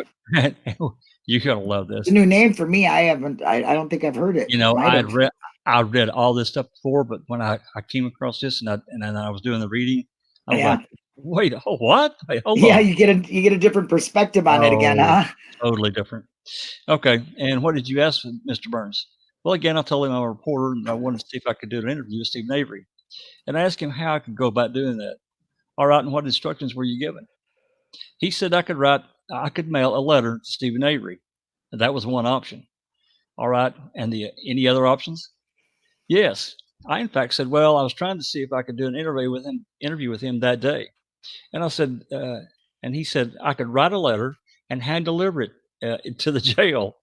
Just ask for John Burns when I got there, and he would hand deliver the letter to Stephen Avery. Again, this goes back to, I guess they were instructed any request or messages they were told to deliver to Avery at this time, at least at this time. That changes later. Yeah. All right. And did you in fact hand deliver such a letter? And she says, yes, I did. At this particular point, do you know if that letter still exists? And she says she don't. Let's see. All right, then tell us what happened, specifically when you arrived at the sheriff's department. And again, now I'm not going to go through this again because it's the same. It's basically the same thing as with Emily Matasik. She goes in and they have to show identification and all that kind of stuff, and then they're escorted back to a room. And so let me see my next page here that I want to get to. I don't want to get too far off into that. 7 fits. Okay. So we're almost there. It's right here. Basically, it's page 719. And it was just a plain room, a small table, small plain room. And there were some doors, some windows on the doors, so I could see the guards through both sides, I believe, as we were talking to Stephen. And how many doors were in the room? 2. So that's enough for that. It's basically the same thing as we just talked about. Right. They're just describing an interview room where, right. Yeah. Again, well, not only the interview room. It's contact, right? It's a contact room, but where there are guards outside the doors. Okay. And I'm gonna get a little bit more into that too. Let's see here about Jennifer. I think there's one more page, basically when we get to. Yeah. Okay. Let me see if I can key this up here, and we'll get that to it.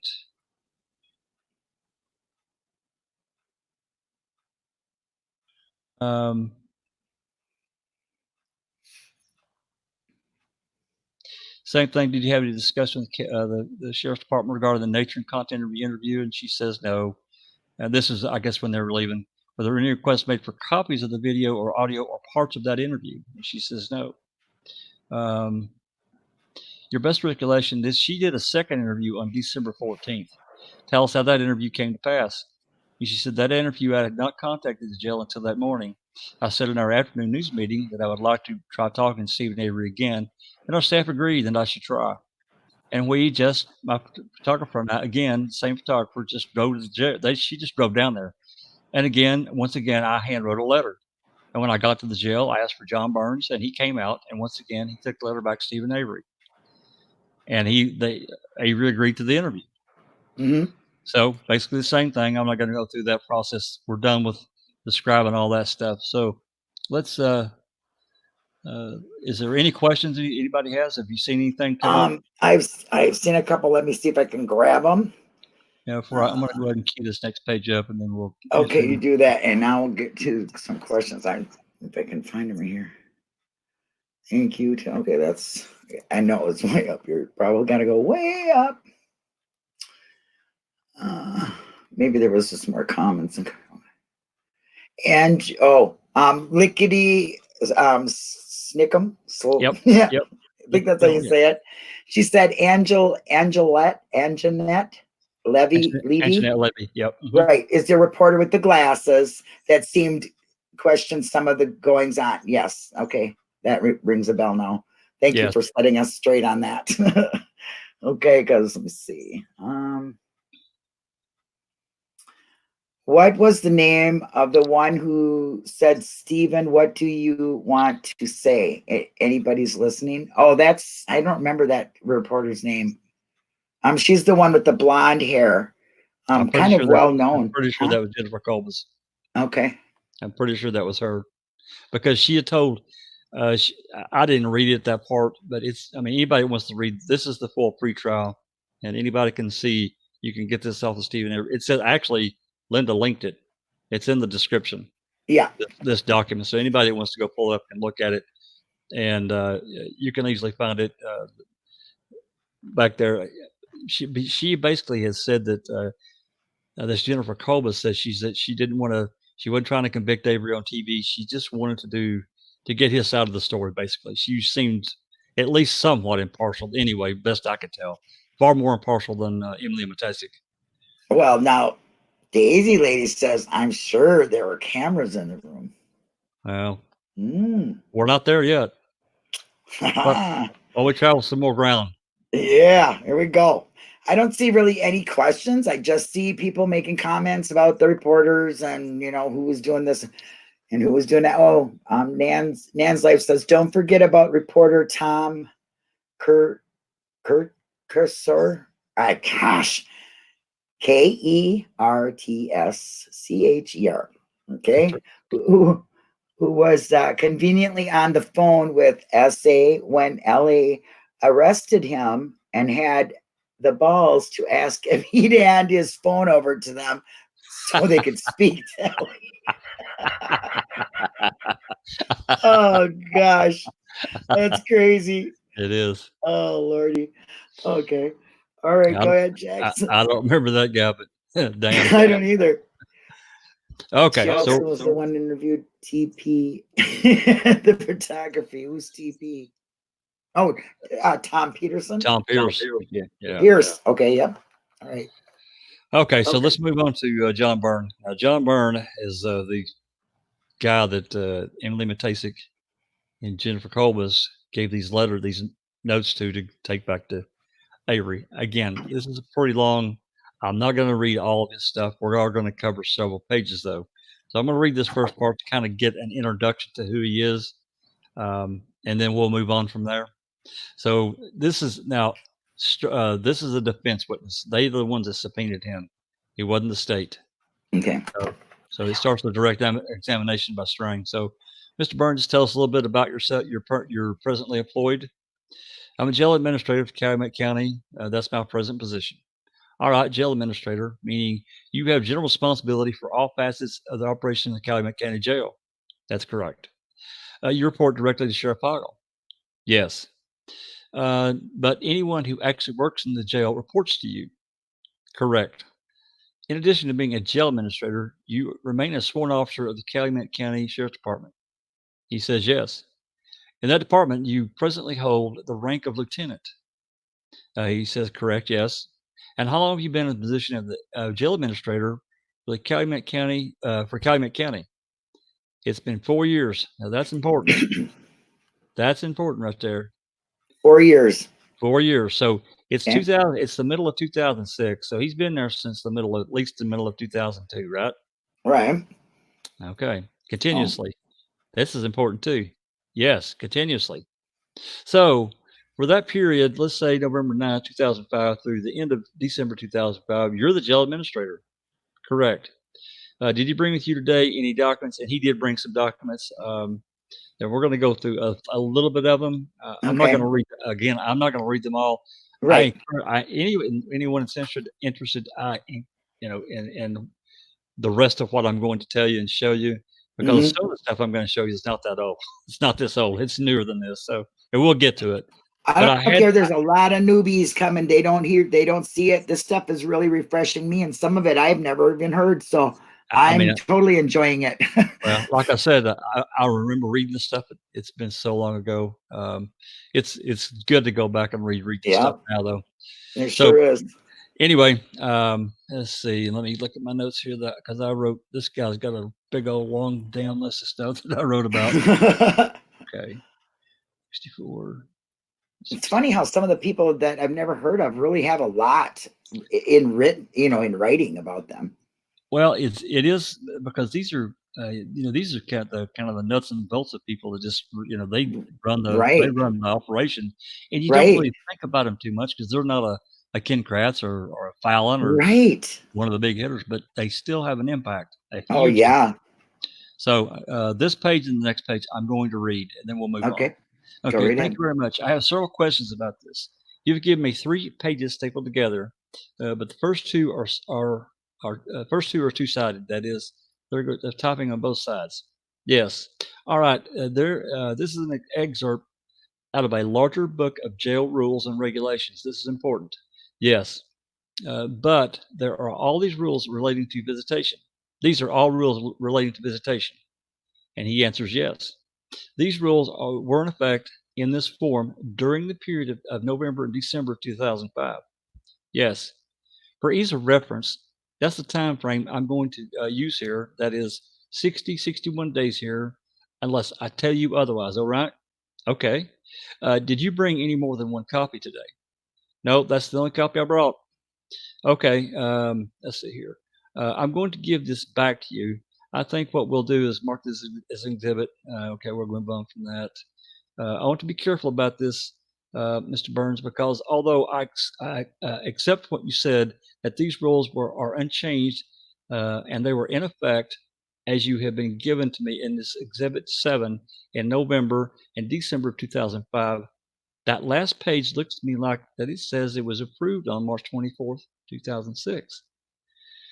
And he says, okay, that's correct. Many of the policies that I personally worked on, I set them for an annual review. I take a look at the policy and determine if there needs to be any changes. When I checked my history document, the previous changes to the visitation policy was made in 2003. So this policy, although it was examined and reviewed within the past year, it was unchanged. Great, thank you. Okay, Attorney Strang, okay, he's going to offer that to offer the exhibit with explanation. Any objection? No. Okay, we'll move on from that. Very quickly, introduce to the court, if you would, to the command structure within the Calumet County Jail during the time frame we're interested in. We'll do a little bit about this and then we'll move on. The head of the department, of course, this is John Burns answering. The head of the department, of course, is the sheriff. I report to the captain, Captain Paul Rush, and underneath me would be one sergeant and then our corrections officers. Attorney Strang, should we push? Okay, I don't care about that. So when you say one sergeant, there's not one per shift. There is only one sergeant of the jail and one position. He says yes. Okay, and that's the daytime position. He answers yes. Daytime, evening generally would works 9:30 a.m. until 5 p.m. That's a great shift. Great work if you can get it, right, Linda? Yeah, I know. In the morning, 5 in the afternoon. That's right. Hell yeah. Top-notch job. Hell yeah, that's right. You're in the know. Good work if you can get it. Yeah. And your general, yeah. And your general hours are what? 6 a.m. to 2 p.m. Okay. So he is then in charge of the jail from 2 p.m. to 5:30, roughly. Correct. Right. Okay. So they go and talk a little bit about shifts. We're not going to cover more of that. So we got the basic jail. Who's in charge? Right. Yep.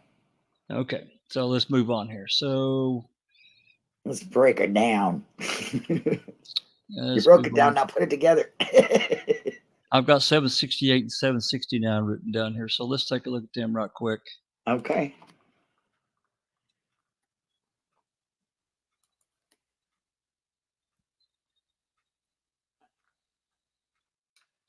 Okay.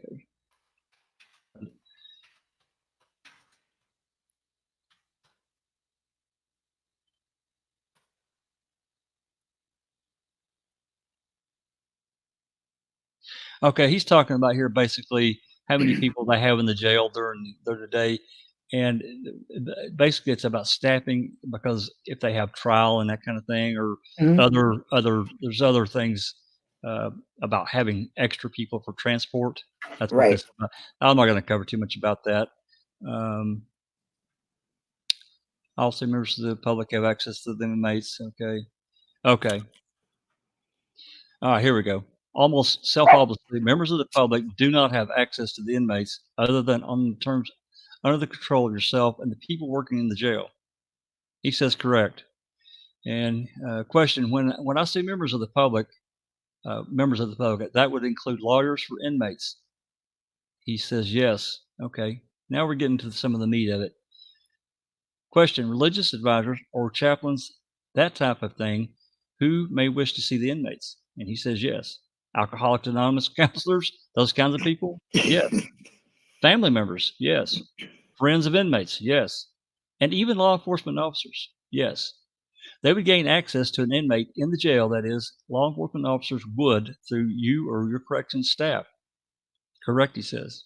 That said, there are different rules that apply to some of these different groups I have described. Correct? Yes. Let's start with lawyers and clergy members. And I think that we can group in probation parole privileges there as well, correct? Yes. And there's a specific rule that applies to the three groups that I've just described. And this goes back to the rule book that he brought in that exhibit that he entered. And he says, yes, their access will be permitted to the inmate for lawyers, clergy members, probation, parole officers during reasonable hours. And again, reasonable, we'll get into that a little bit. And he says, yes, you ultimately decide what those reasonable hours are. And he says, yes, reasonable hours would not include during shift changes. Correct. It would not include when you're trying to serve meals. Correct. That is, you as a jail administrator are responsible for the care, feeding, and the safekeeping of inmates in your custody. Yes. Moving visitors or dealing with visitors distracts from or requires manpower, I guess, to put it another way, right? Yes. So he talks about shift change and, juggling professional visitors. Yeah. If they've got people in there, like a lawyer talking to an inmate during the shift change, if it's been if they haven't been there just a reasonable time, they probably won't make the lawyer leave. That's what he's alluding to. Right. However, visitors like family and stuff, they're not allowed, and friends, they're not allowed. Or if they're there, if there's going to be a shift change coming up, they run them off. So wow. Yeah, they just don't allow it because they want to get the prisoner back in their cell, the defendant back in their cell, and that kind of thing. So they don't have to worry about it. Probably one sergeant per whole jail. Cindy says one sergeant per whole jail should be one per shift. Well, I mean, they have a sergeant, but they also have just jailers that work there too. They usually have a couple. Sometimes they have 4 or 5. It just depends on the day and how many people they have in there. So, and they're allowed. They have part timers that they're allowed to call in. It's kind of they try to keep that to a minimum. And he talks about that a little bit, but I'm not going to go into all that. Let's see here. What were we? Okay, he talks about holding a meal for an inmate if he's talking with someone, like a preacher or counselor or whatever. And he says yes under certain conditions. Let's see here. Generally not important inmate. This goes back to reasonableness that we talked about. Now that's in his rule book that he's written. So we're talking, and generally the visitors, even the professional visitors we have described, would avoid meal times and shift changes. And he says if we can, obviously we just talked about that. Other than that, do you expect advance notice from, let's say, an inmate's lawyer? He said we prefer it, but again, we understand schedules, and sometimes they drop in and they try to accommodate.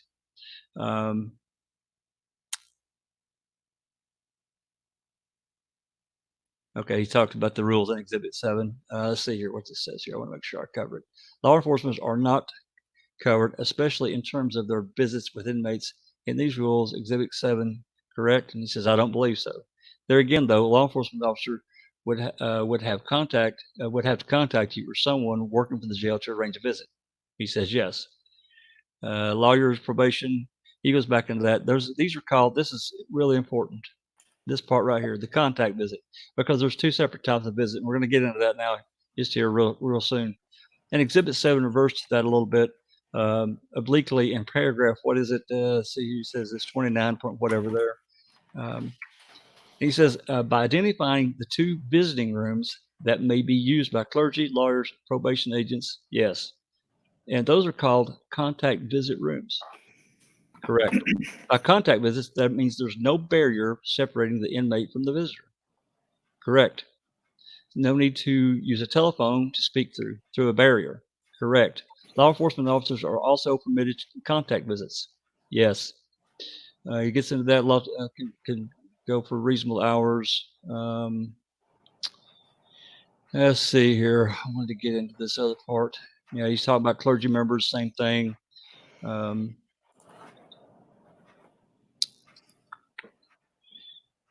Daisy. Any questions while I'm stopped right here? It says, let me see. Friends and family visitation is at very designated days, times, depending on the block the inmates are in, is very structured and in a totally different area from attorney and clergy visits. That's correct. Okay. I don't if I missed anything, let me see. Okay. Never understood. Okay, go ahead. All right. Okay. When we step away from law enforcement officers, inmates, lawyers, clergy members, and probation agents supervising the inmate, and we get into family members, friends of the inmate, the rules are different. Yes, there are more rules.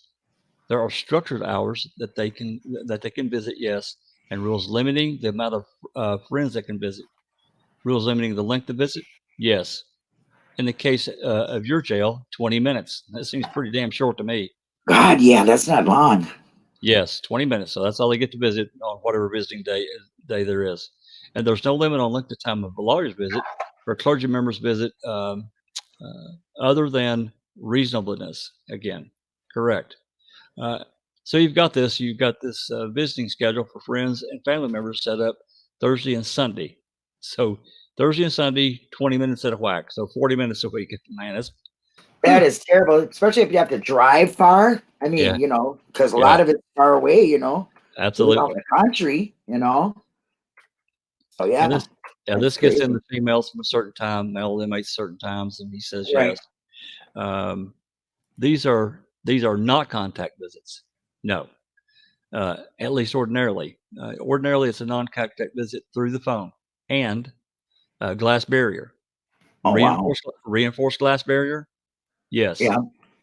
And those visits are routinely tape recorded by the jail. Yes.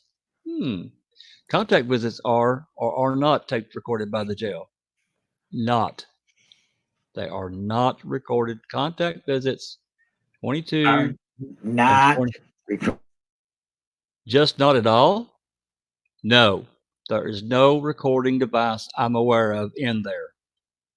Okay, and you would know? Now, this guy's been there for 4 years. I would hope so. So let me get to my notes here. Let's see if there's anything else we need to cover for Mr. John Burns, because that's pretty shocking, really. Yeah. Yeah. They're not recorded. Not recorded. So we not recorded. Right. Okay, well then that brings up a lot of questions if you ask me, because I seem to think that didn't they come across a recording of we're gonna get to that. Oh gosh, you're getting me going, hurry up. No, it's like I want to know what's, you know, because this guy, I've never really heard nothing about this guy, and they're depending on this one guy who's in charge of this. He's been there 4 years. He should know what goes on. Absolutely. He should know everything. It's just freaking jail. Yep, exactly. Poggle runs the county, but this guy runs the jail. He's there every day. He's the head honcho roll. He is the Is head that what Colburn was too then? Or no, he was a guard in a prison, he was a jailer. Right? Yeah, he would be he would be somebody like one of this guy's jailers that just watches. Oh, that just give out meals or let him go to the okay, good job. So let's see here. I've got a bunch of pages wrote for him. I don't want to spend way too much time because we got a lot to cover here. Go right in. We're about 45 minutes. I don't want to eat into the ladies' times. Okay. Well, they'll be here about 4:30, so gotta wait. So 776. I've got a bunch of pages wrote for this son of a. Okay, let's move on down here. This says 789. Let me just scan here, see first. Make sure there's nothing I'm missing that's important. 789. Okay. Yeah, this is a little bit important because this is where we get into these interviews that Emily Matasic and Jennifer Kolbas did. Okay. So you're talking about these logs in this part about they keep a jail log, and it's not extremely detailed, but they really kind of tell what goes on in the jail per defendant, if there's phone calls and just anything extraordinary. Behavioral things. Well, that's a different thing, but yes, it's still also kept in a log. Okay. So pretty much anything that has to do with the prisoner or defendant, yeah, absolutely. Mm-hmm. They generally log it. Okay. So she's telling us in this particular log, he's talking about Sheriff Pago call, and he states, if the media wants to interview Avery, we can allow them to do so, right? And he says yes. Avery refers to Stephen Avery. Yes. If Avery wants to talk to them, right? Correct. This can occur in the conference room in the jail, right? Yes, that's the contact room. we're to make sure all the media logs in. Yes. Okay. Make sure that we get the TV station. Okay, and all that camera. They have to be identified and all that kind of stuff. So, and what this runs into is that what happens. I'm just kind of break this a little bit down. Loy Loy and Johnson. That was his Avery's first attorneys. Right. First turning it. They had really put the law. They had kind of really talked to Fagel, and they really pulled him aside and said, "Look, we don't want this guy talking to the media. Can you put a stop to it?" But and Fagel kind of agreed, but he I guess he kind of stepped back, and I say he probably wanted him to talk. You know what I mean? Well, that's the thing. That's the thing. But he also says, he's got a right to talk, and it's a right to speak. He's got a right to speak if he wants to. So right. He's kind of playing this double-edged place here. But basically, what the lawyers wanted was if somebody comes and wants to talk to him, that they're to give whoever comes to ask or to get the lawyers' names and go through them. But obviously, that didn't happen. So let's see here. Apparently, there was a couple of calls in this one day, and this is the day that Emily Matasik came. Her first interview. Let me make sure I'm not missing anything here. They're talking about if they needed help. They're going back again about need help and talking about labor costs and all that. I'm not going to cover that anymore.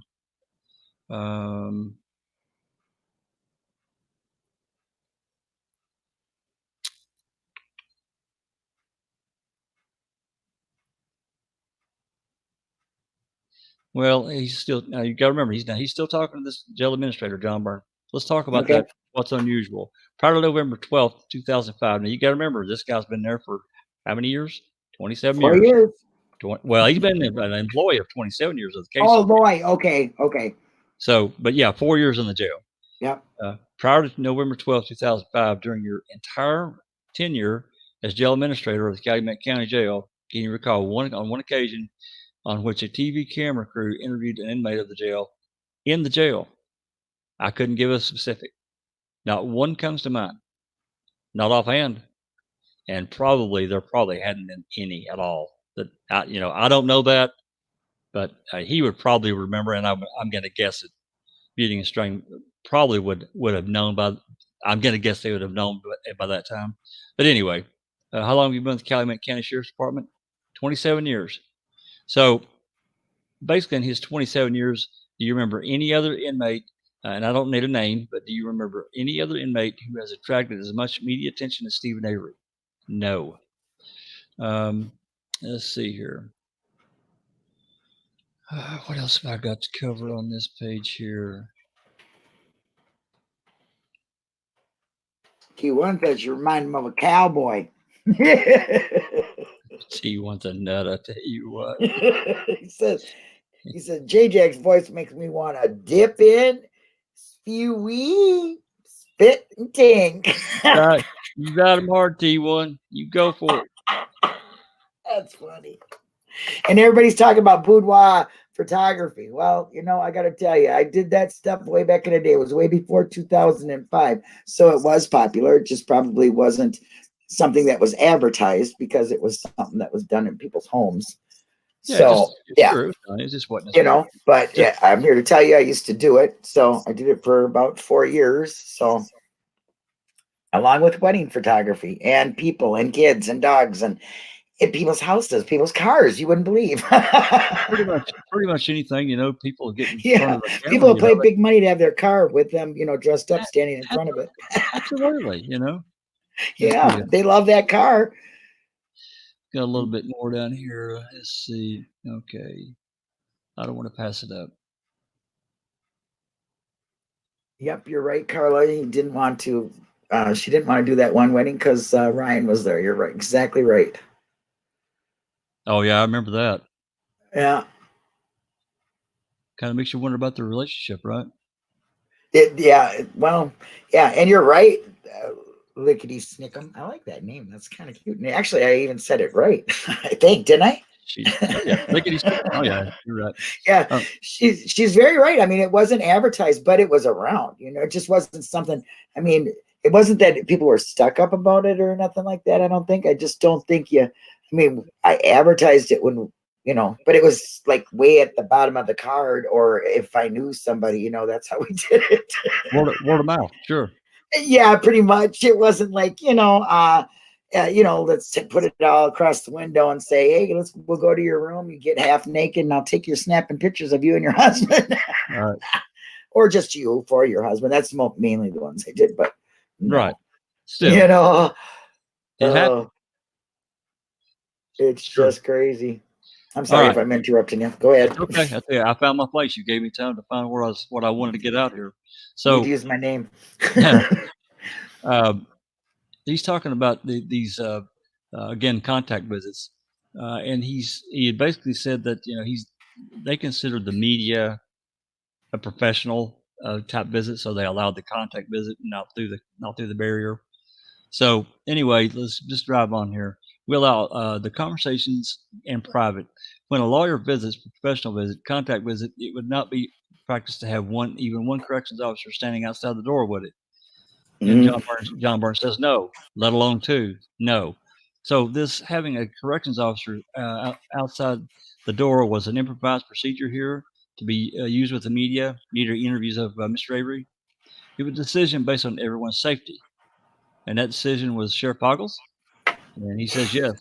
The interview room itself was used here. Are you familiar with it? He says yes. Strength says it has what I would call a linoleum floor tile floor. That's correct. The hallway through which the visitor comes and goes, same linoleum tile, correct. The hallway through which the inmate passes into the other door, the second door, is it poured concrete floor? He says, well, there's some sort of covering on it, but yeah, it's a hard surface. Okay, the two doors this visiting room are heavy metal security doors. Yes. With security glass. Yes. They are not flush with the floor. That's floor. That's key right there. And John Burns, yeah, they're not flush with the floor. These doors that go to these contacts. You can like see under them. You can hear under them too. Oh, okay. That's what he's getting. That's what he's driving to, right? Yeah, that's what I'm. Yeah. Kind of. He says no. He says no. And Strength says there's a gap of about an inch or something under each of those doors, or because he's been there, he knows. He said probably yes.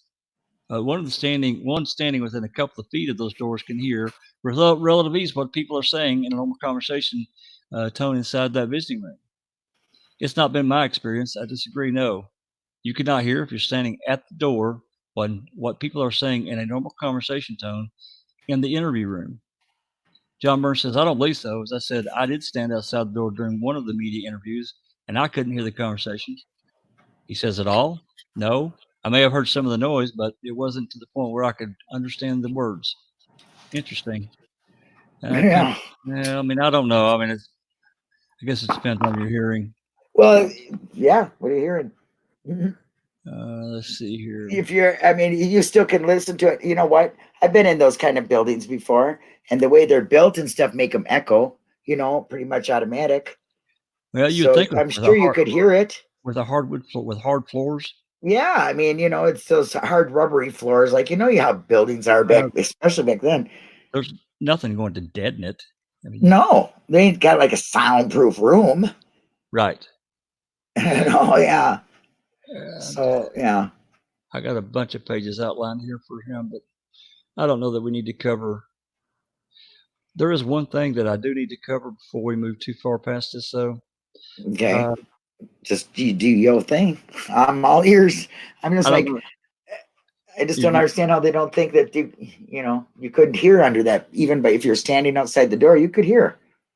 I would think if it's quiet, maybe if you're in the center of the jail and there's people making a bunch of echoing noises or a door or something but I'm pretty sure they weren't. I'm pretty sure they were in quiet hallways, Right. So, yeah.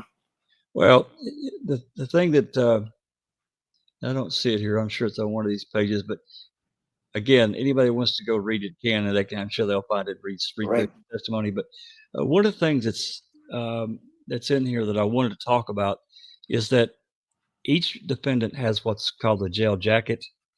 Okay. And Okay. that's basically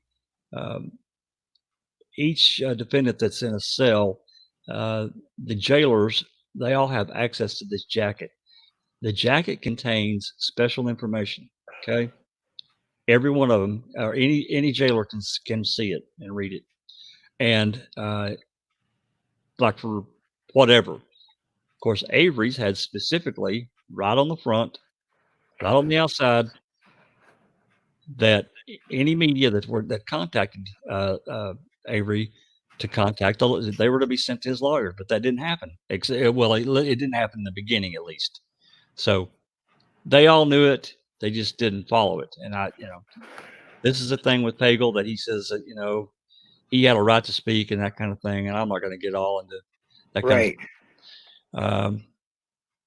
Here they get back into this CD or DVD, talking about they couldn't find it. And I guess they've even sent off to the parent company, where I think they were located in New York, of this television station that Emily Matasic worked at, trying to find this raw footage. And to my knowledge, they never got it.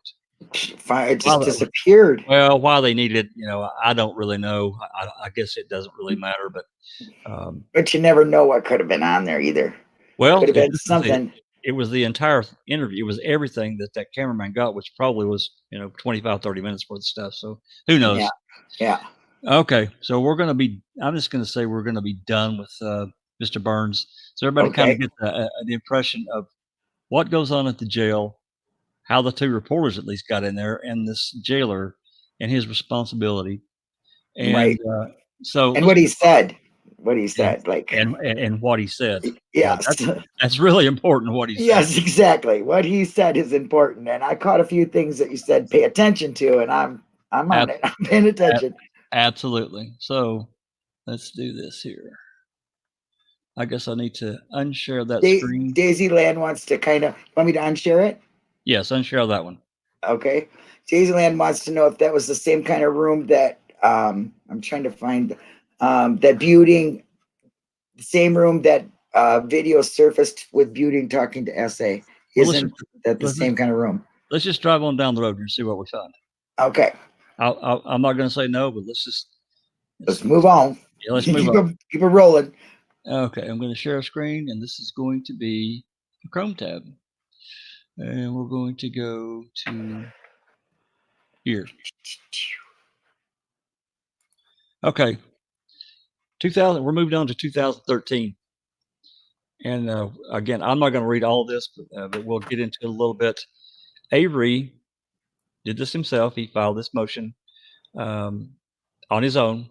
I kind of have to tip my hat at him, because this guy's got a really low IQ. So okay, for him to do this, damn. I mean, because he's got a lot of stuff in here that he probably had help, but man. But he filed this motion, and he filed it on several key things, and you can go through here and read them. You did. I know you linked the Google Drive folder. Yep. I want to give a shout out to and my moderators are putting it out right now. Yep. I want to give a shout out to Seeking Truth for Good. Oh my gosh, yes. By the way, she's the one that forwarded this. This stuff got posted publicly last year on Reddit. And a lot of us found it really interesting, but let's just move on here and see what we can find. What page is it?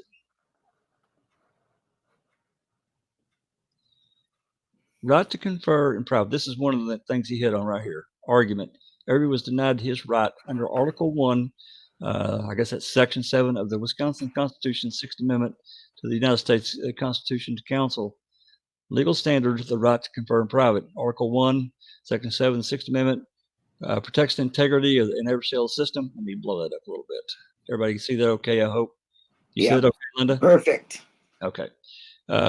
It provides the integrity of the adversarial system, criminal justice, by ensuring that all persons accused of crimes have access to effective counsel for their defense. The right is grounded in the presumed inability of a defendant to make informed choices about his preparation and conduct of his defense.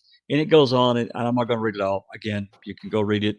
I don't want to bore everybody to tears. It's a bunch of legal mumbo jumbo, but it's important. I mean, he cites. We all know about it. Yeah, he cites several cases. It's actually pretty interesting what he did. Yeah. Let's see where I need to move to. Everybody say a prayer for Seeking Truth, because she's not feeling well, because she's going to be one of my guests. So I just want to say hi to her in case she's listening. Thank you for all you do. You're very, very much appreciated. I hope she's feeling better. Me too. Let's see here.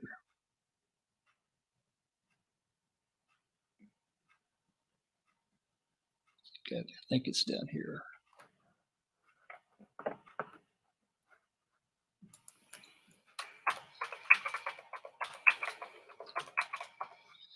He goes on, he talks about several different things, and he cites several cases, but he also says fashioning a remedy, and these are this came from case law. It is fortunate that in this instance that the Wisconsin case retains reference for the most cited cases that gives guidance to the issue of a remedy, and the concurrence of State versus Hoyt, and read all that there. There's no way to isolate the prejudice resulting from eavesdropping activity such as this. If prosecution gained information which aided in the preparation of its case, that information would be available in the second trial as well as it was the first, right? They'd already know about it, so they can use it again. Yeah. If the defendant's right to private consultation has been interfered with once, that interference is applicable in the second trial as the first. And if the investigating officers and the prosecution know that the most severe consequence which can follow from their violation of one of the most valuable rights of the defendant is that they will have to try his case twice, it can hardly be supposed that that they will be seriously deterred from indulging in this very simple and convenient method of obtaining evidence and the knowledge of the defendant's trial strategy. So he covered that pretty well. Yeah. So let's move back here. I'm going to go to a different document. We're going to close that one. I don't know if we're going to have to come back to it or not, but I don't think we do. So let's move on. And let's see where we need to go to.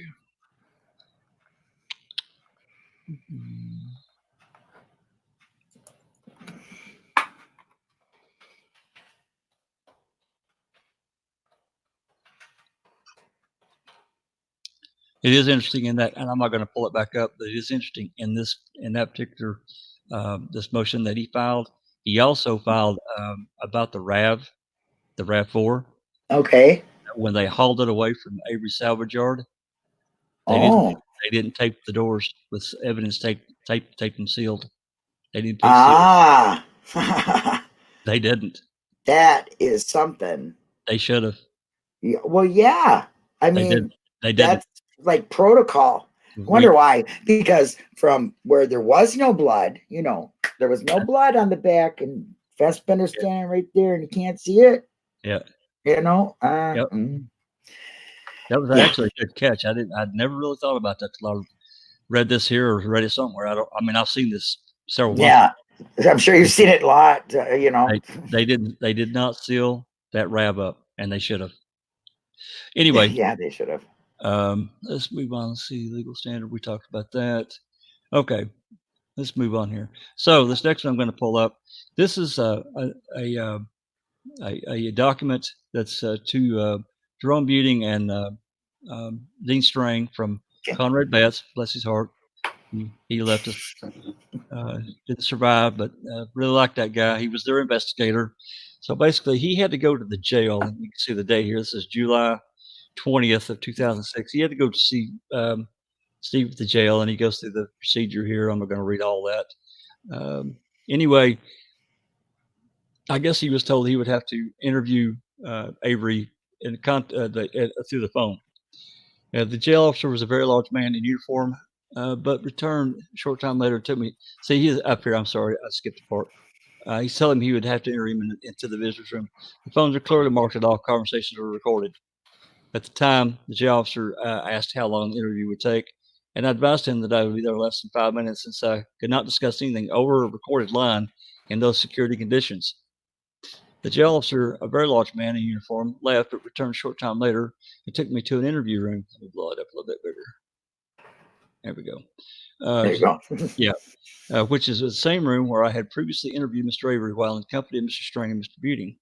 As the jail officer was exiting, he turned and stated, "You know everything here is recorded, so anything said is at your own peril." What? Really? Yeah, you hear that, guys? At your Say that own again. at your own peril. Is that right, Mr. Yep. Powell? Yeah, yep. So anyway, I thought that was an interesting little thing included in his. Okay, now as everybody knows, if everybody remembers, or at least the older timers, newer people may not know, Jerry Buting went to visit Avery. We'll pull it up here. I'll blow this one up here too. That's too big. Jerry Buting went to visit Avery on 3/21. Okay, March 21st. So they hadn't been on the case very long. It's 2006. Right. They hadn't been on the case very long, but Attorney Strang was observed. This is a jail printout, whatever, in queso. Attorney Okay. Buting was observed by 702, 705, 709, 714, those jail officers, taking a video camera. This is a really good one, too. Taking a camera out of his briefcase to visit video Stephen Avery. The phone call was made to 801, which is Poggle. He stated, "We are to advise Buting he is unable to video Avery per 801. When entering the conference room, number one, Buting was advised by 714 he was not allowed to videotape Buting, and he said okay." So let's move on over here to I believe this is from Buting here. I mean, from Poggle. Agree, Jinx. It is excessive for officers observing. Yeah, it is excessive. It is, but they Yeah. did a lot of excessive to Stephen, actually. Okay, this is let's see, is this the one I want? Yeah. So this is from Poggle. Corrections personnel. This is something from Poggle, effective immediately. Anytime Mr. Strang or Mr. Buting visit their client, Stephen Avery, they are to be checked for any type of recording devices or other contraband not authorized by me. On today's date, Mr. Buting brought a video camera into the visiting room in his briefcase, which was detected on security camera by jail staff. On security camera by jail staff.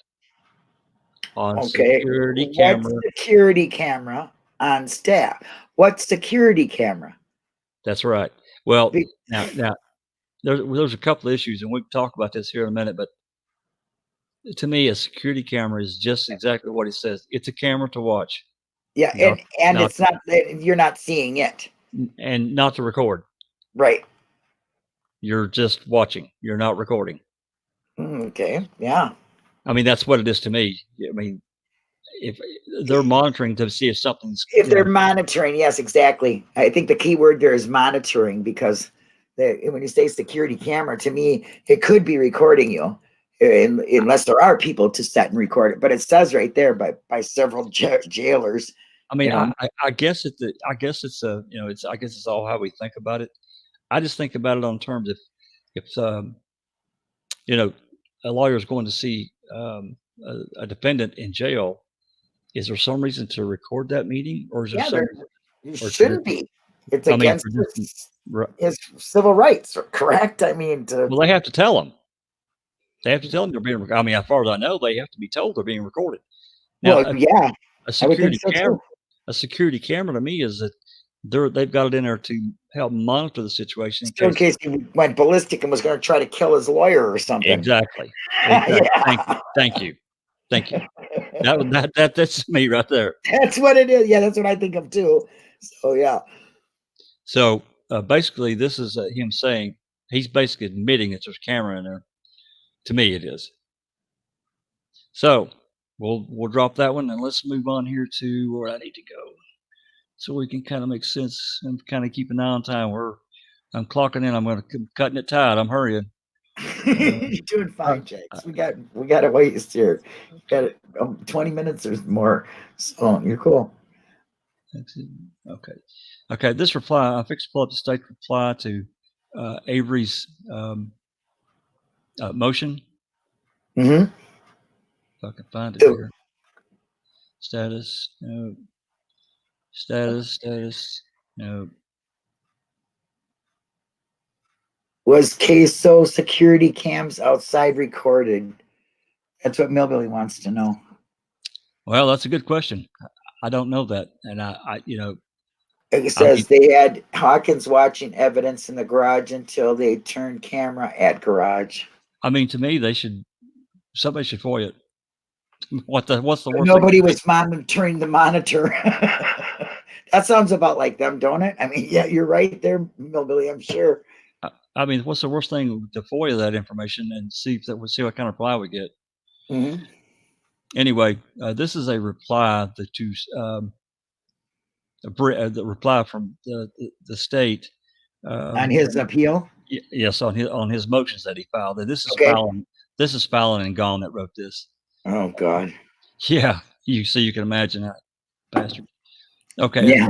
As to claim one, the right to counsel, the right to confer in private.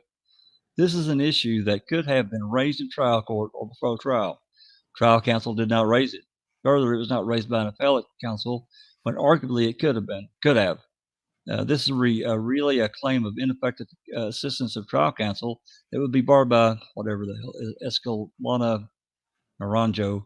However, it could also involve a claim of ineffective assistance of appellate counsel. However, Avery failed to allege deficient performance of appellate counsel and has failed to demonstrate how he was prejudiced given the record made it in trial court. Monitored conversations.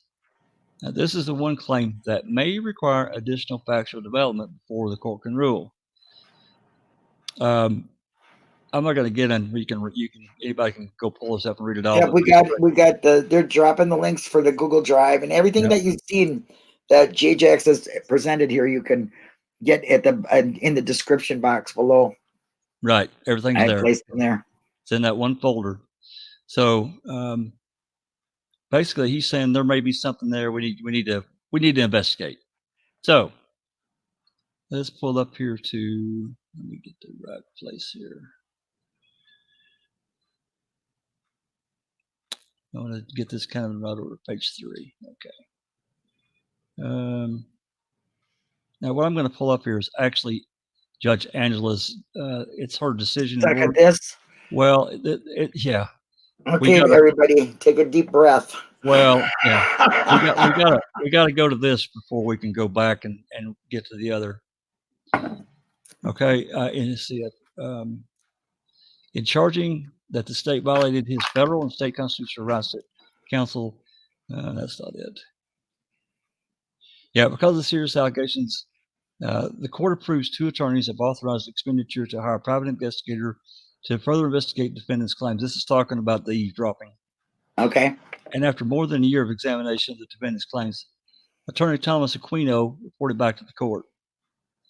He reports back extensive communications with trial counsel, interviews, investigator and jail officials, review of the trial transcripts, thousands of pages, investigative reports, and other discovery. So basically, she's saying, they came to the court and she allowed it to be investigated. So let's go look at Mr. Thomas Aquino. Let's check him out. Yeah, let's check him out right quick. We don't want that. I think his first one is no, that's too late. I hate the way these are numbered. They don't make anything easy. I think this is it right here. Yeah, here we go. This is his first status update. This is from this Thomas Aquino. Hi, Judge. I would like to provide an update on the status of this matter. Calumet County Sheriff's Department responded to my public record request by providing me with the names of jail officials present when they observed the defense counsel removing a video camera from his briefcase while conferring with Mr. Avery. However, the county refused to provide any contact information, citing safety concerns. The county likewise refused to provide any information about the department's ability to monitor or record the conference room, other than to say that the county did not have a written policy covering the matter. Well, that's a really great out. Well, we may or may not record them, and if we do, we don't have a policy about it. What?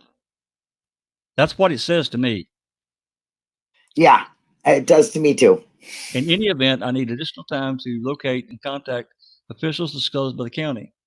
I don't know, for some reason, he contacted Dassey's counsel, but he's been not been responsive to my request for any police reports or search warrant returns affidavit related to the seizure of the family computer. As noted in my letter dated December 8th, 2014, Defense Counsel has informed me that the police officers seized the computer shortly after they discussed the possibility of searching the computer for evidence that may implicate another suspect. I need additional time to locate any such records or determine if they do not exist. So he's asking for for another 45 days. Of course, he copied that damn snake filing. So anyway, let's move on. Okay. Then there's another update, another status update, and this one's on June the 20th, July 20th, 2015. So we're about 2 years after Avery first filed. Dear Judge, suck my back. This letter is to confirm that during the conferences, can y'all see that's pretty dim? You see it okay, Linda? Let me see. I can see it. I can read it. It's up big enough. Okay. Yeah. All right. This letter is confirmed that during the conference call between the parties on court on July 17th, it was agreed that by August 17th, I will file either an amended post-conviction motion or legal a letter notifying the court that I have determined that there is no merit to the eavesdropping post-conviction issue that Mr. Avery has raised. Okay. So let's move on. There's one more reply. Now, actually, there might be two. Let's see if this is it.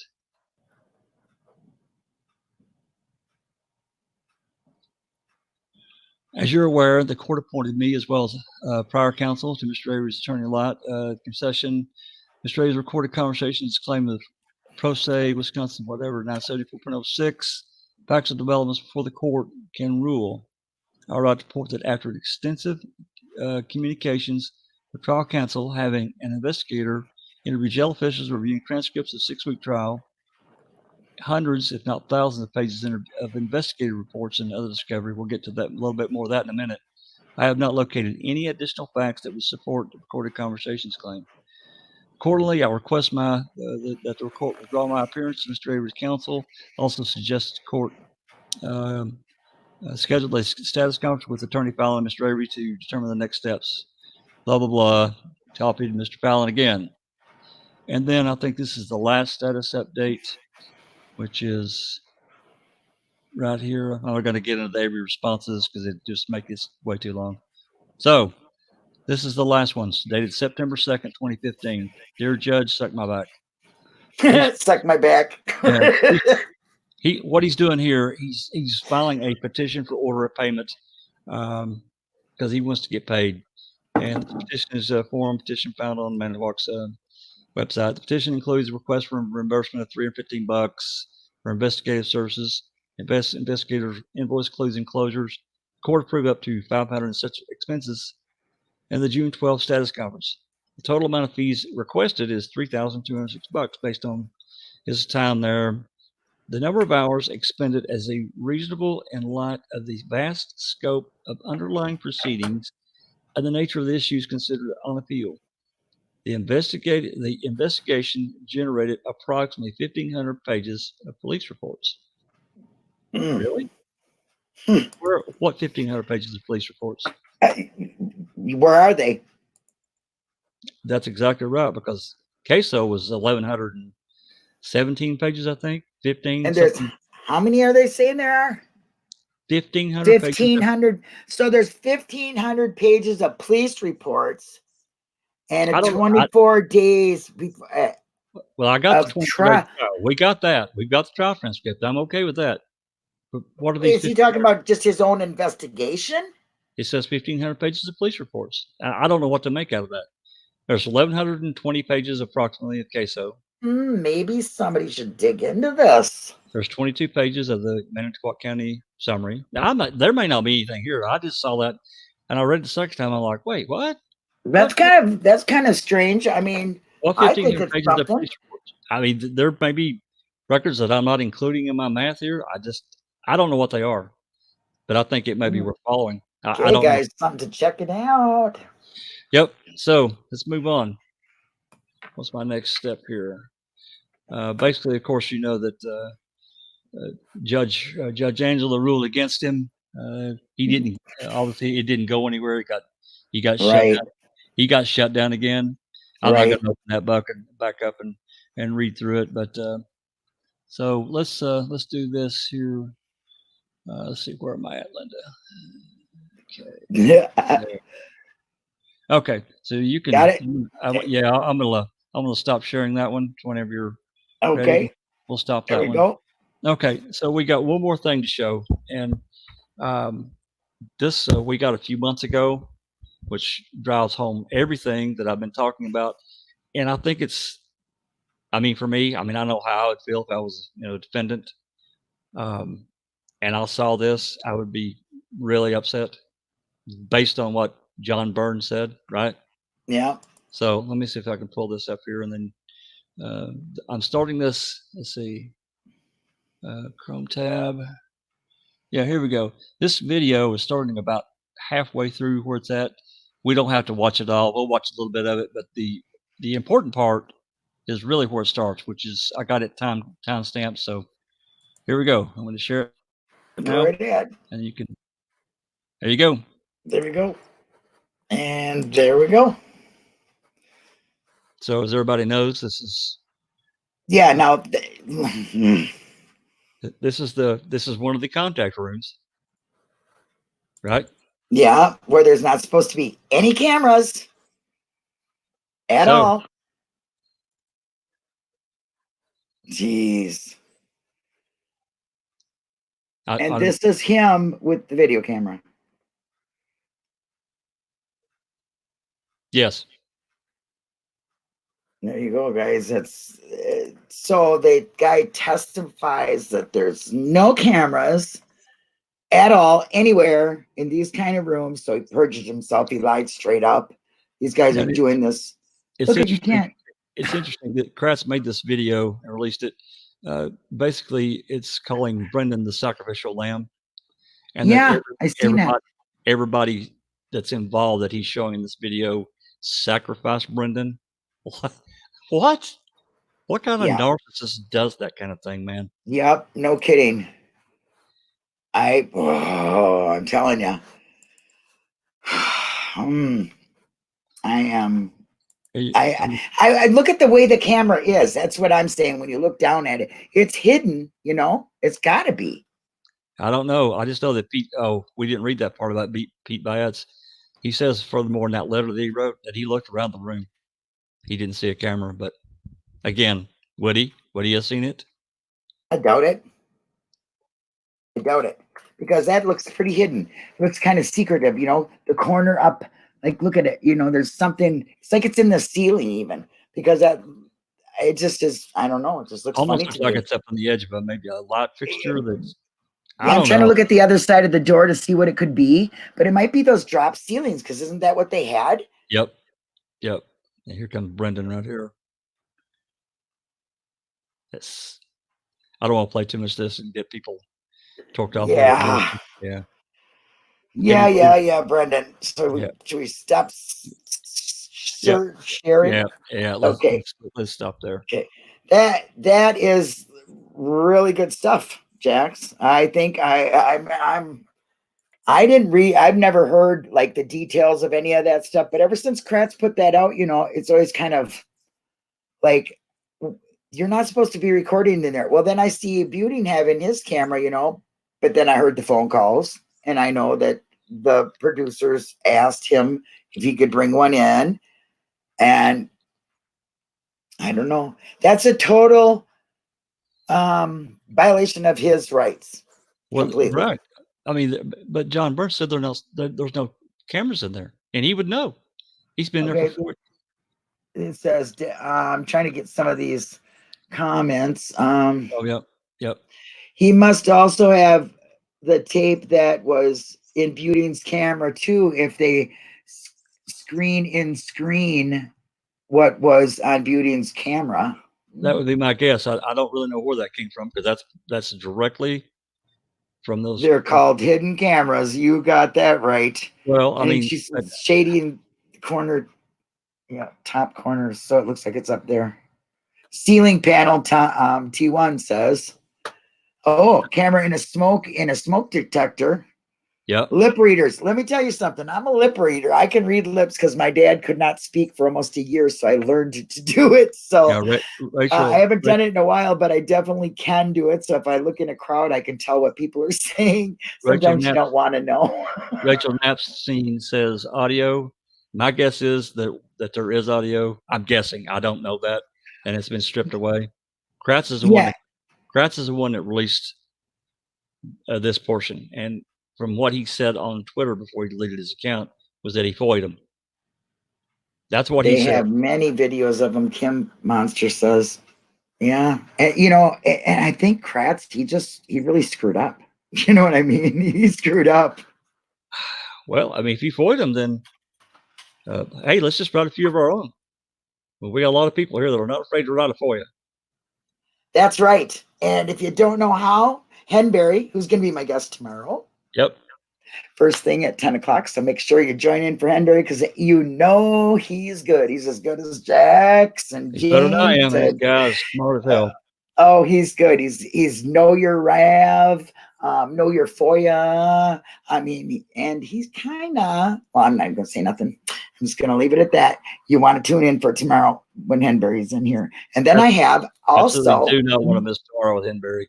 Do not want to miss it. Do not miss it. It's going to be good. Yes, I do know that. And kind of new to me anyway is O-Dog. Yes. 1, 2, 3. Yes. He's new to me, but he's the one that just FOIA'd all the newest pictures that we just received. Yep. So don't want to miss that either. It's going to be a lot of fun. And we've got some people here. So I am going to give them their. Do we have any more questions before we walk out? Yeah, let me, you know, let me see, Jax. Probably, dude.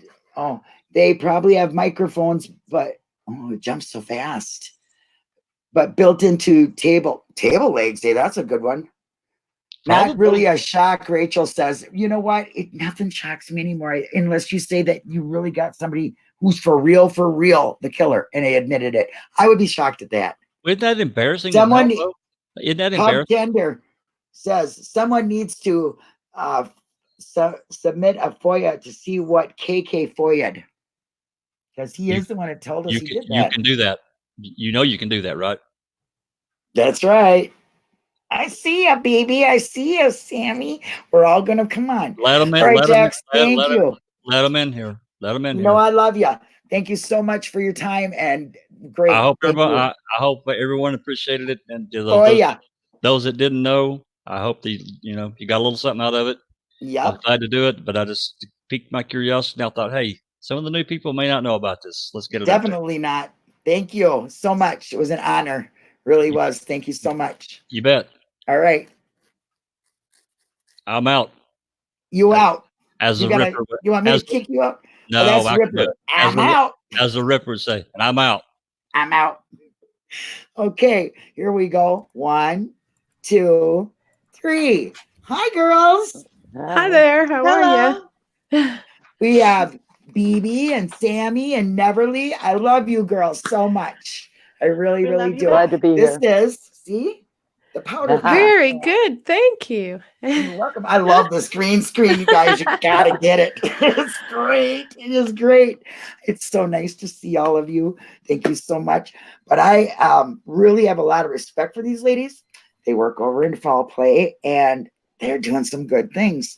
We did this thing on Victimology. I suggest you go and listen to it. Neverly, you were absolutely marvelous in that. Yes. Thank you. I just loved it. I mean, you said everything that I have felt about that for so long. Yeah. Ooh, you know what I mean? Yeah. And I couldn't explain it. I mean, sometimes fiber fog or old age or just too stoned or something. Who knows? I'm like, I can't get it out. But you did it perfectly. It was so good. And where's little Zoe? Did she sneak away and not gonna come on? I'm calling her out. She said she'd be in the audience. Yeah. All right. She's a little camera shy, Well, I know, but she did come on my channel first, and everybody loved it. She did a really good job, and J-Jax, I really liked his all the information that he's got there was really awesome. I love I it. go for the best, guys. You know that. I'm telling you guys, I know that my mods in here have been placing the Foul Play Discord. Please join. This is such a team thing. It's not just these ladies. It's not just me. It's not just this person. That it's everybody. Yeah. We accept every and all speculation, theory, rabbit hole, down a royal round track, whatever you want to call this crazy stuff that we're doing. Everybody has a voice in it. And this is a perfect place to share your voice. And I love you guys. I just do. I love you. Sammy, Thank you. Neverly BB, tell us what's coming up for you guys. Well, we've actually been just we're kind of trying to get in the cracks and crevices where people are not noticing things and trying to bring it out to the surface, because stuff like the one of the last ones we did was brain fingerprinting. And I really felt like that needed more emphasis. People needed to have a little more information about it to learn to understand that there's something like that out there that could totally change this whole picture. Yep. And it could change the future of convictions too. I agree. I mean, I've heard they used it to put people in prison. I mean, they literally have convicted people on it. Why can't they take somebody out of it? Well, some of the case studies were they would take 3 people, 4 people, and one person did the crime, the other 3 had not. And so they would put them through this brain fingerprinting, and it would reveal the person that was actually at the scene of the crime that actually committed the crime, all on its own. And there's no way to manipulate it. There's no way for the people to be able to control their response to it. I really found it interesting, and this really needed to come out some more. So that was one of the things that we covered. Right. I mean, anything that you can't manipulate, like dogs, unless you're not letting them do their job, they're going to do it without an agenda, correct? Yep, that's right. So is your brain. Exactly. It's going to do it without an agenda. Even if you're telling it, you can't make your brain waves do, okay, get stressed out right now, or no. So, well, it's kind of like Duper's Delight, Yeah. They can't stop themselves from doing that. Just like your blood. If it's your blood, it's your blood. That's right. It's your DNA. Yeah. You cannot say it's not your DNA. I mean, unless you manipulate it and tamper with it and reconstruct it or whatever you do. But, the dirty things that Manitowoc seems to get away with. Thank God they don't have the technology it was in like they did. They had that shit technology back then. Because if they had the technology now this dirty, imagine what they could do. I think of that. Well, when we rewatched MaM-A-Thon, I saw it in episode 2, and I was like, wait a minute. Like, I didn't even remember that. And so I had to go back and take care of I want to cover this, and I didn't know exactly how I was going to cover it, but I thought I see your gummy bears. I saw your little buddy back there. Bear? There you go. There's no liquid. No liquid. Oh no. Sorry, go ahead. Well, I thought that would be another really valid something to bring to the surface for people to start to question. And also, I thought, well, what if they could replace all those depositions with this? You think Kratz would volunteer for that? I don't think it would be optional. I don't know. Could you imagine the smoke coming out of the machine? Oh yeah, it'd be like that. Remember that old cartoon? The guy goes, sweat. It would go self-circuiting.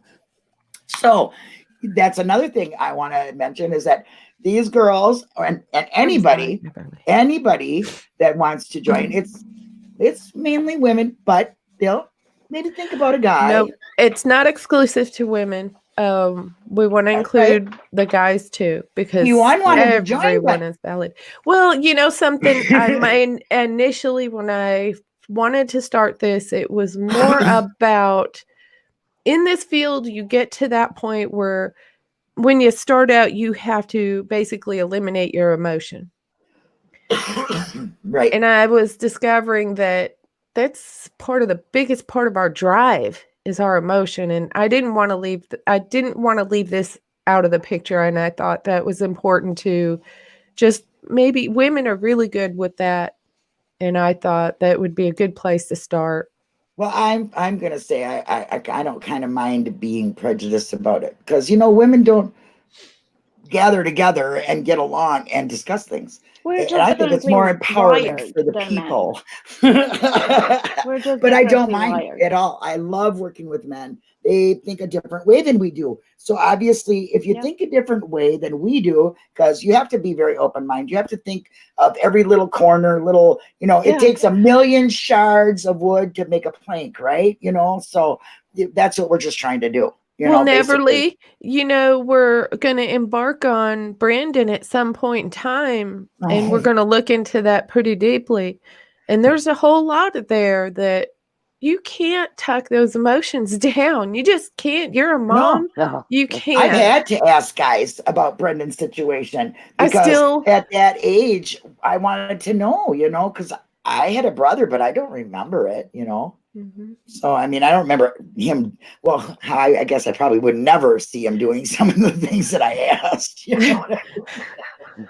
I have a son who is 17 presently, and Brandon was 16. So I can see how boys function, right? Regardless of their IQ. Boys are just boys. They're different. Boys are boys, and they are slower than women. Exactly.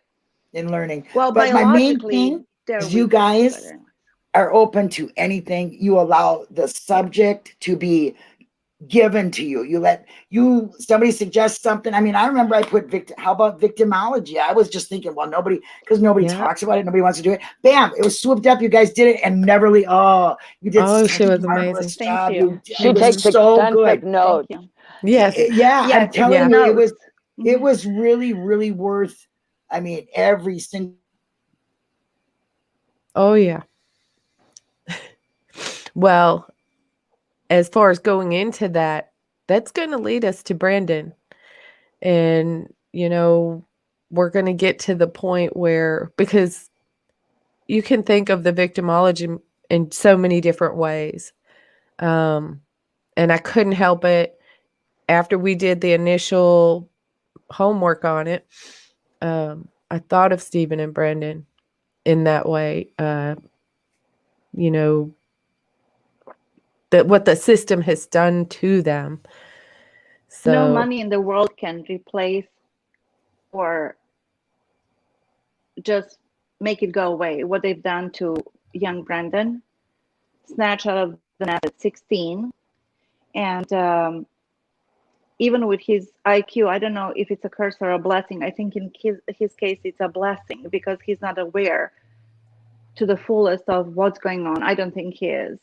No. And the unfortunate thing is that he's going to stay there for a long, long, long time, because his development has been interrupted. Yeah. And it's really sad. Yes, yeah. He's very much still that young teenager. There, you're back. Welcome back. There you go. Yeah, it's about that time my internet starts doing. You know it, guys. You talk to me pretty much every day. It's usually the same time. I don't know what goes on. Sorry, I apologize. Hope you were okay. Fine. Nope, we just kept on going. Yeah.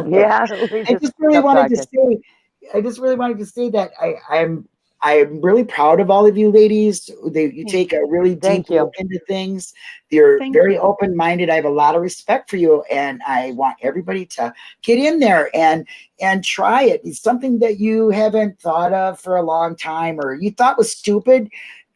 They're not going to think it's stupid. They're going to want to know about what you want to know. So, going down. Stupid thing about this case, you can look. They're all rabbit holes. And rabbit holes, dig your own hole. When you get yeah. So When am a I theory comes before you, especially one that you really hadn't thought about or that even sounds bizarre, you take that path and you walk that through as far as you can, Mhm. and however far it's entirely I can't wait. possible. You know, you just get to that point where you have to. Nobody's ever going to find out anything truth Mhm. without doing that. Right. It's all More rabbit speculation. holes than solid ground in this case. Right. Correct. And you know, hey, I mean, I'm telling you, we all have different views. Each one of us have different views of what has gone on. And I might not go down there, but you all respect that. And I all respect what you guys do. You know, I mean, I'm even able to talk about things that even if I think it's so far-fetched, it's crazy, I'll still talk about it. But I might Right. not, I might back away sometimes because I'm a human. And Well, you know, I let might, me give you an example, and it may clear up a part of what people tend to get upset about the most in this case. And I find, you know, there's Wrath. a whole no, well, there's a whole lot of support from all of us for both the victim, the Mhm. victim's family, and the guys.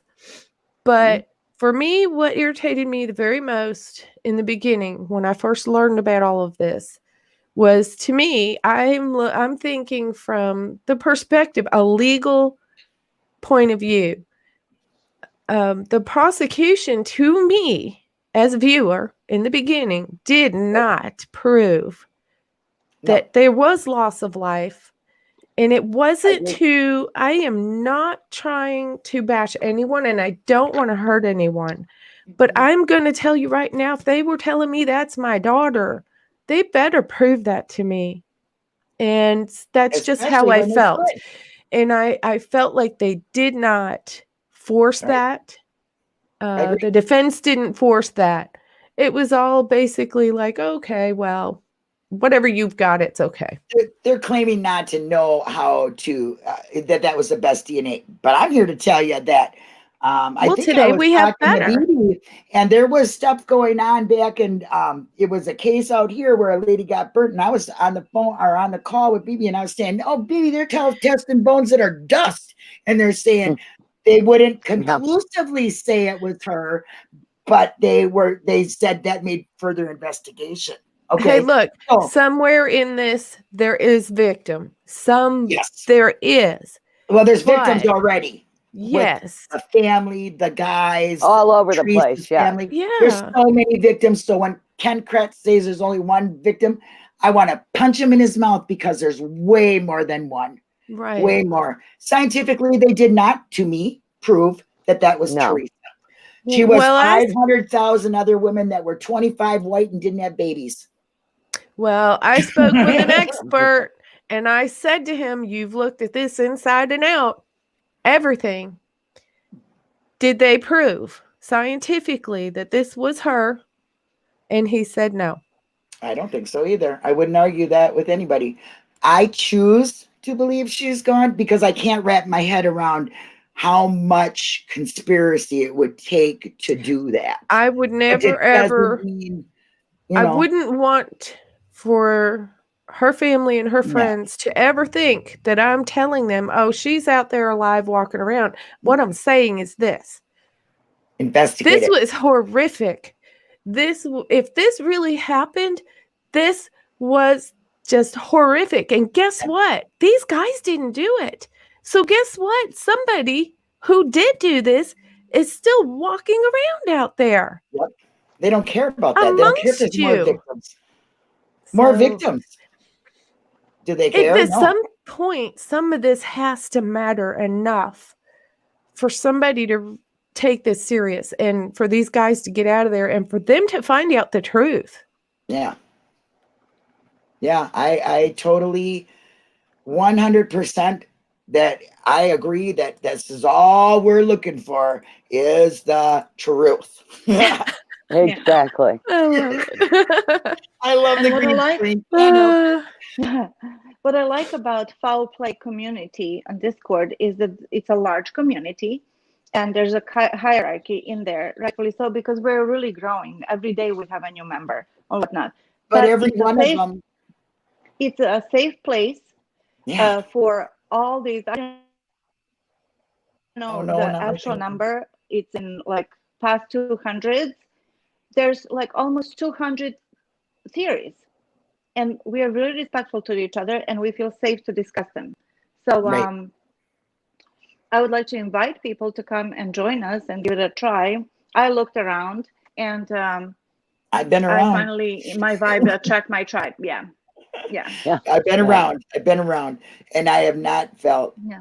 as comfortable as I do with you guys, and that's the truth. You know, I really feel I found a place to be where everybody, even if they get mad at me, they will tell me, or they will tell me in a very nice way what was wrong with what I said, or, you know, I mean, and I'm a big Did that girl. ever I don't have happen? no problem with it. I'm a big girl. I'm accountable, you know, and I am not a hard-headed. If I was hard-headed, closed mind and all that, I would be just like they were. And I really think that, because they got led. Some of them got led to believe, and some of them made people believe. You know what I mean? And they wouldn't turn any other which way. They were straight in their own way, in their own law, in their own whatever they wanted to do. And I'm not like that, because that didn't work for them. So let's see what works. Let's find something. Right. You know, I don't know of anything I've ever seen so screwed up as a play. You're looking for a missing person. They find a car. They stop. She's a victim. Right. She's dead. Yeah. There's no blood. She's dead. Explain that. Well, you know, they were supposed to, they were there on the grounds that they were looking for a missing person. But they're looking for blood and everything else. It was actually them looking for the car. I mean, one way or the other, I just felt like that was all premature. And, you know, I don't know. It just, a lot of stuff doesn't add up for us. What the whole narrative is supposed to be. We're supposed to buy that, and I don't. You know, I get And if we did, we wouldn't be here years later discussing over and over and over and looking for those details and trying to make sense out of it. Exactly. And even like J-Jax and Ripper, who have been in it, and Erekose, who've been in it for so long, are still learning something new all the time. You know, you just seen it with J-Jax, and he's a great researcher. He's like a mentor. All the people I have on here are mentors to me, who I think are you know what I mean, top notch. They deserve their props, by the way. Let's, you know, say hi, just seeking truth. She couldn't be with me this weekend, but I wish her well. I just want to shout her out because she does great stuff.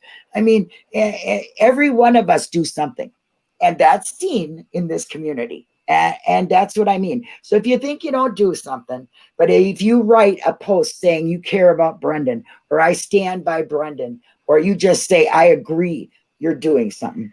Being here listening, you're doing something. If you've got something that you don't think is good, bringing it forward, I bet you any money you're going to have a different view on it when you do that. You really will.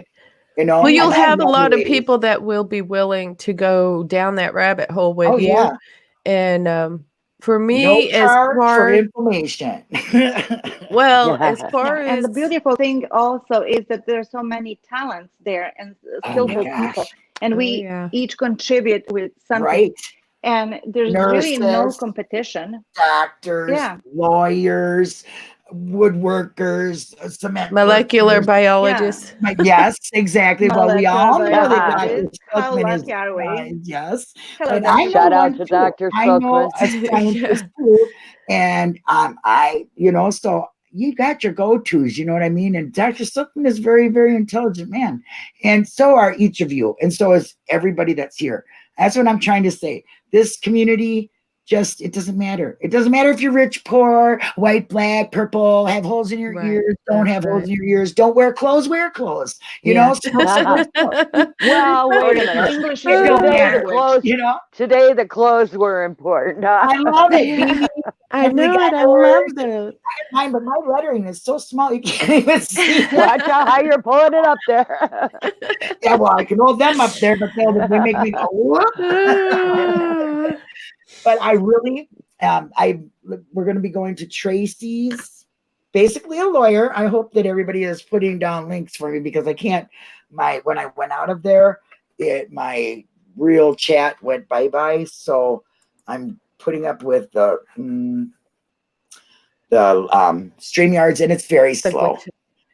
It is like sometimes so slow, it's ridiculous. Anyway. So I see you changed your hair. Hi, Dr. Silkman. Hi, Charla. These are people I didn't say hi to. Hi, Super Mario. David. Moving. Hi.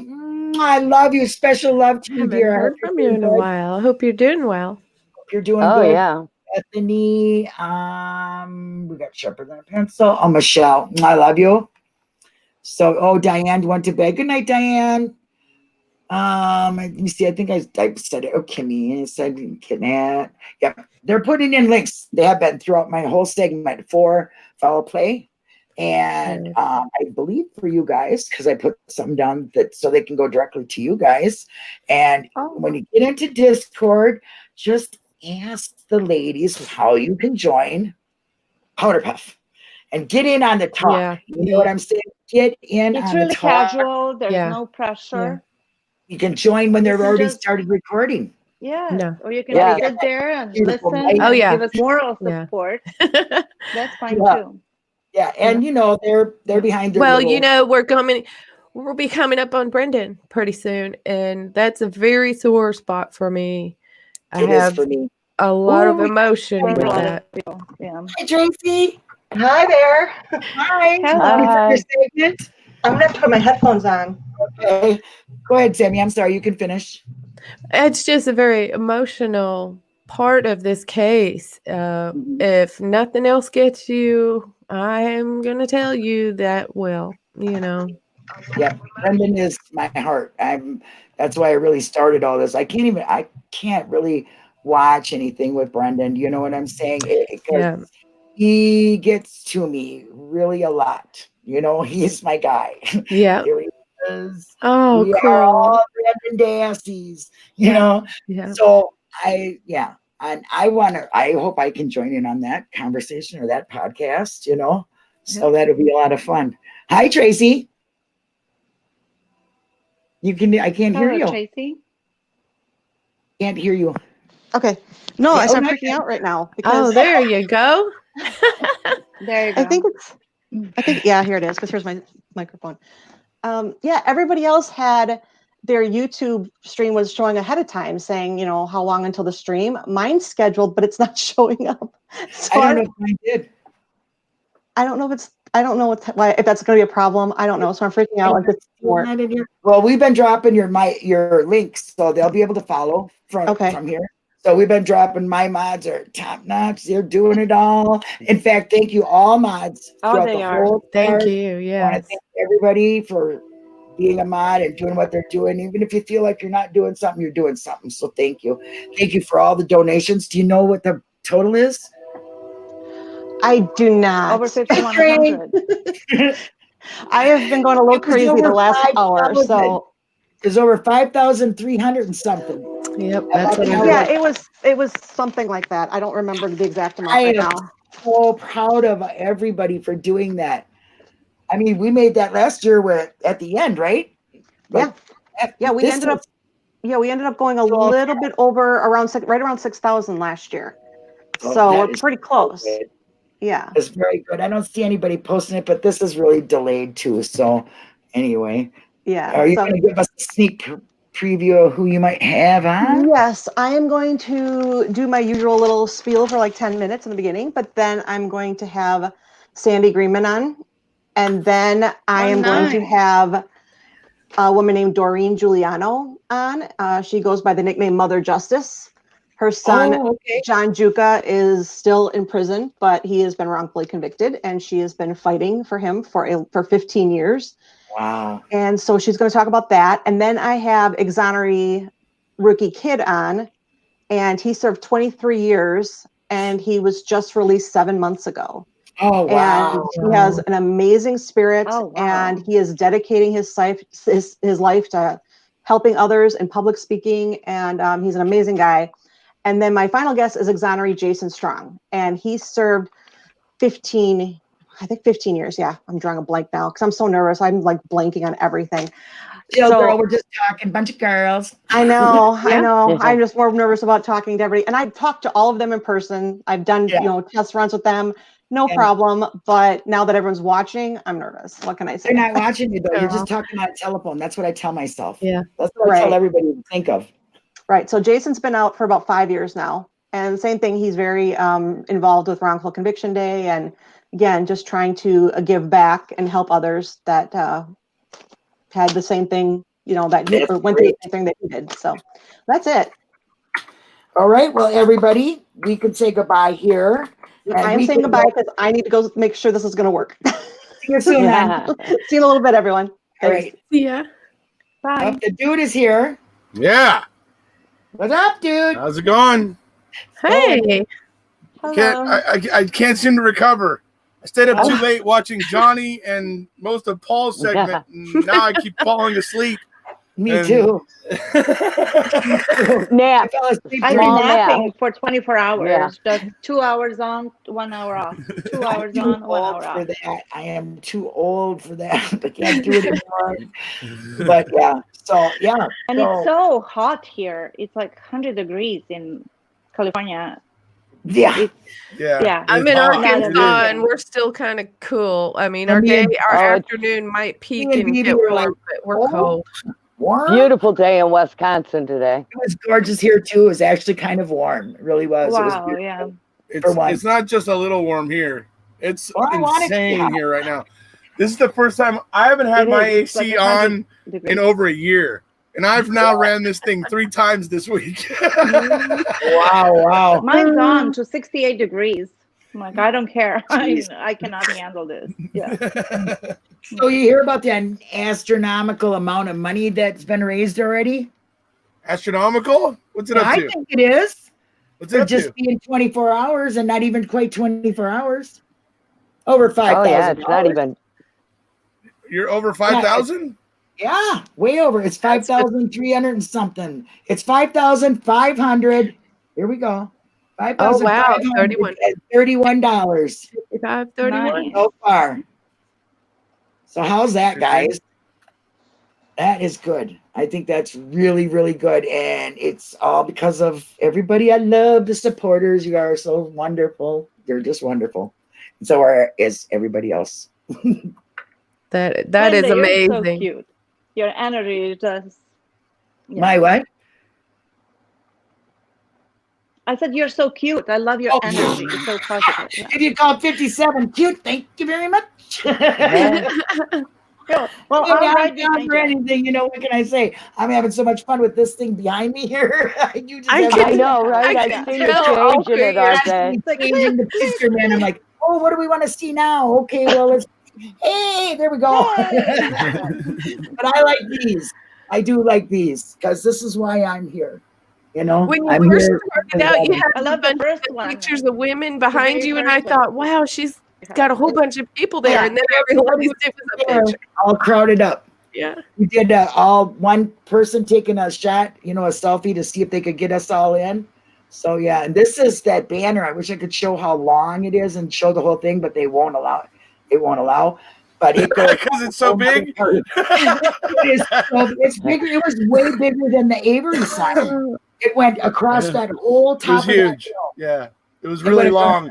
Dude, that whole thing spread out all the way in front of the courthouse steps at the Manitowoc County Courthouse. From one all the way to the other side, and that's pretty big. There's a lot of wonderful people out here supporting, and it's what they need right now, especially in this pandemic. They all need. So I encourage, like I have been throughout my show, please write them a letter if you can, a little card, say hi, give them a little, how are you doing? We're thinking about you. Just, that can mean a lot to somebody.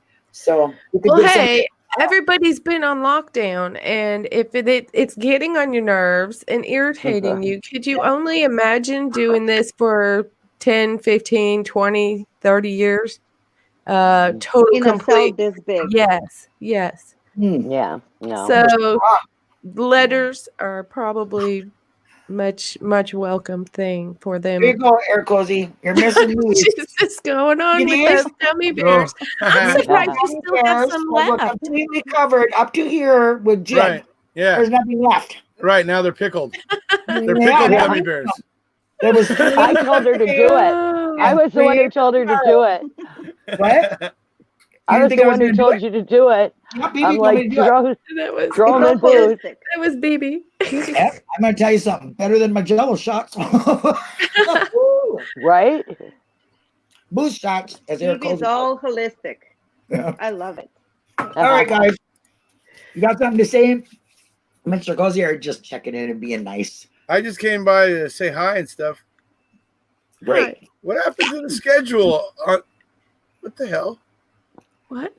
Are you scheduled? Is your thing messed Oh, up? wait, here it too? is. Found it. Oh, they Okay. changed the website. Okay. Oh. All right. All right. Okay.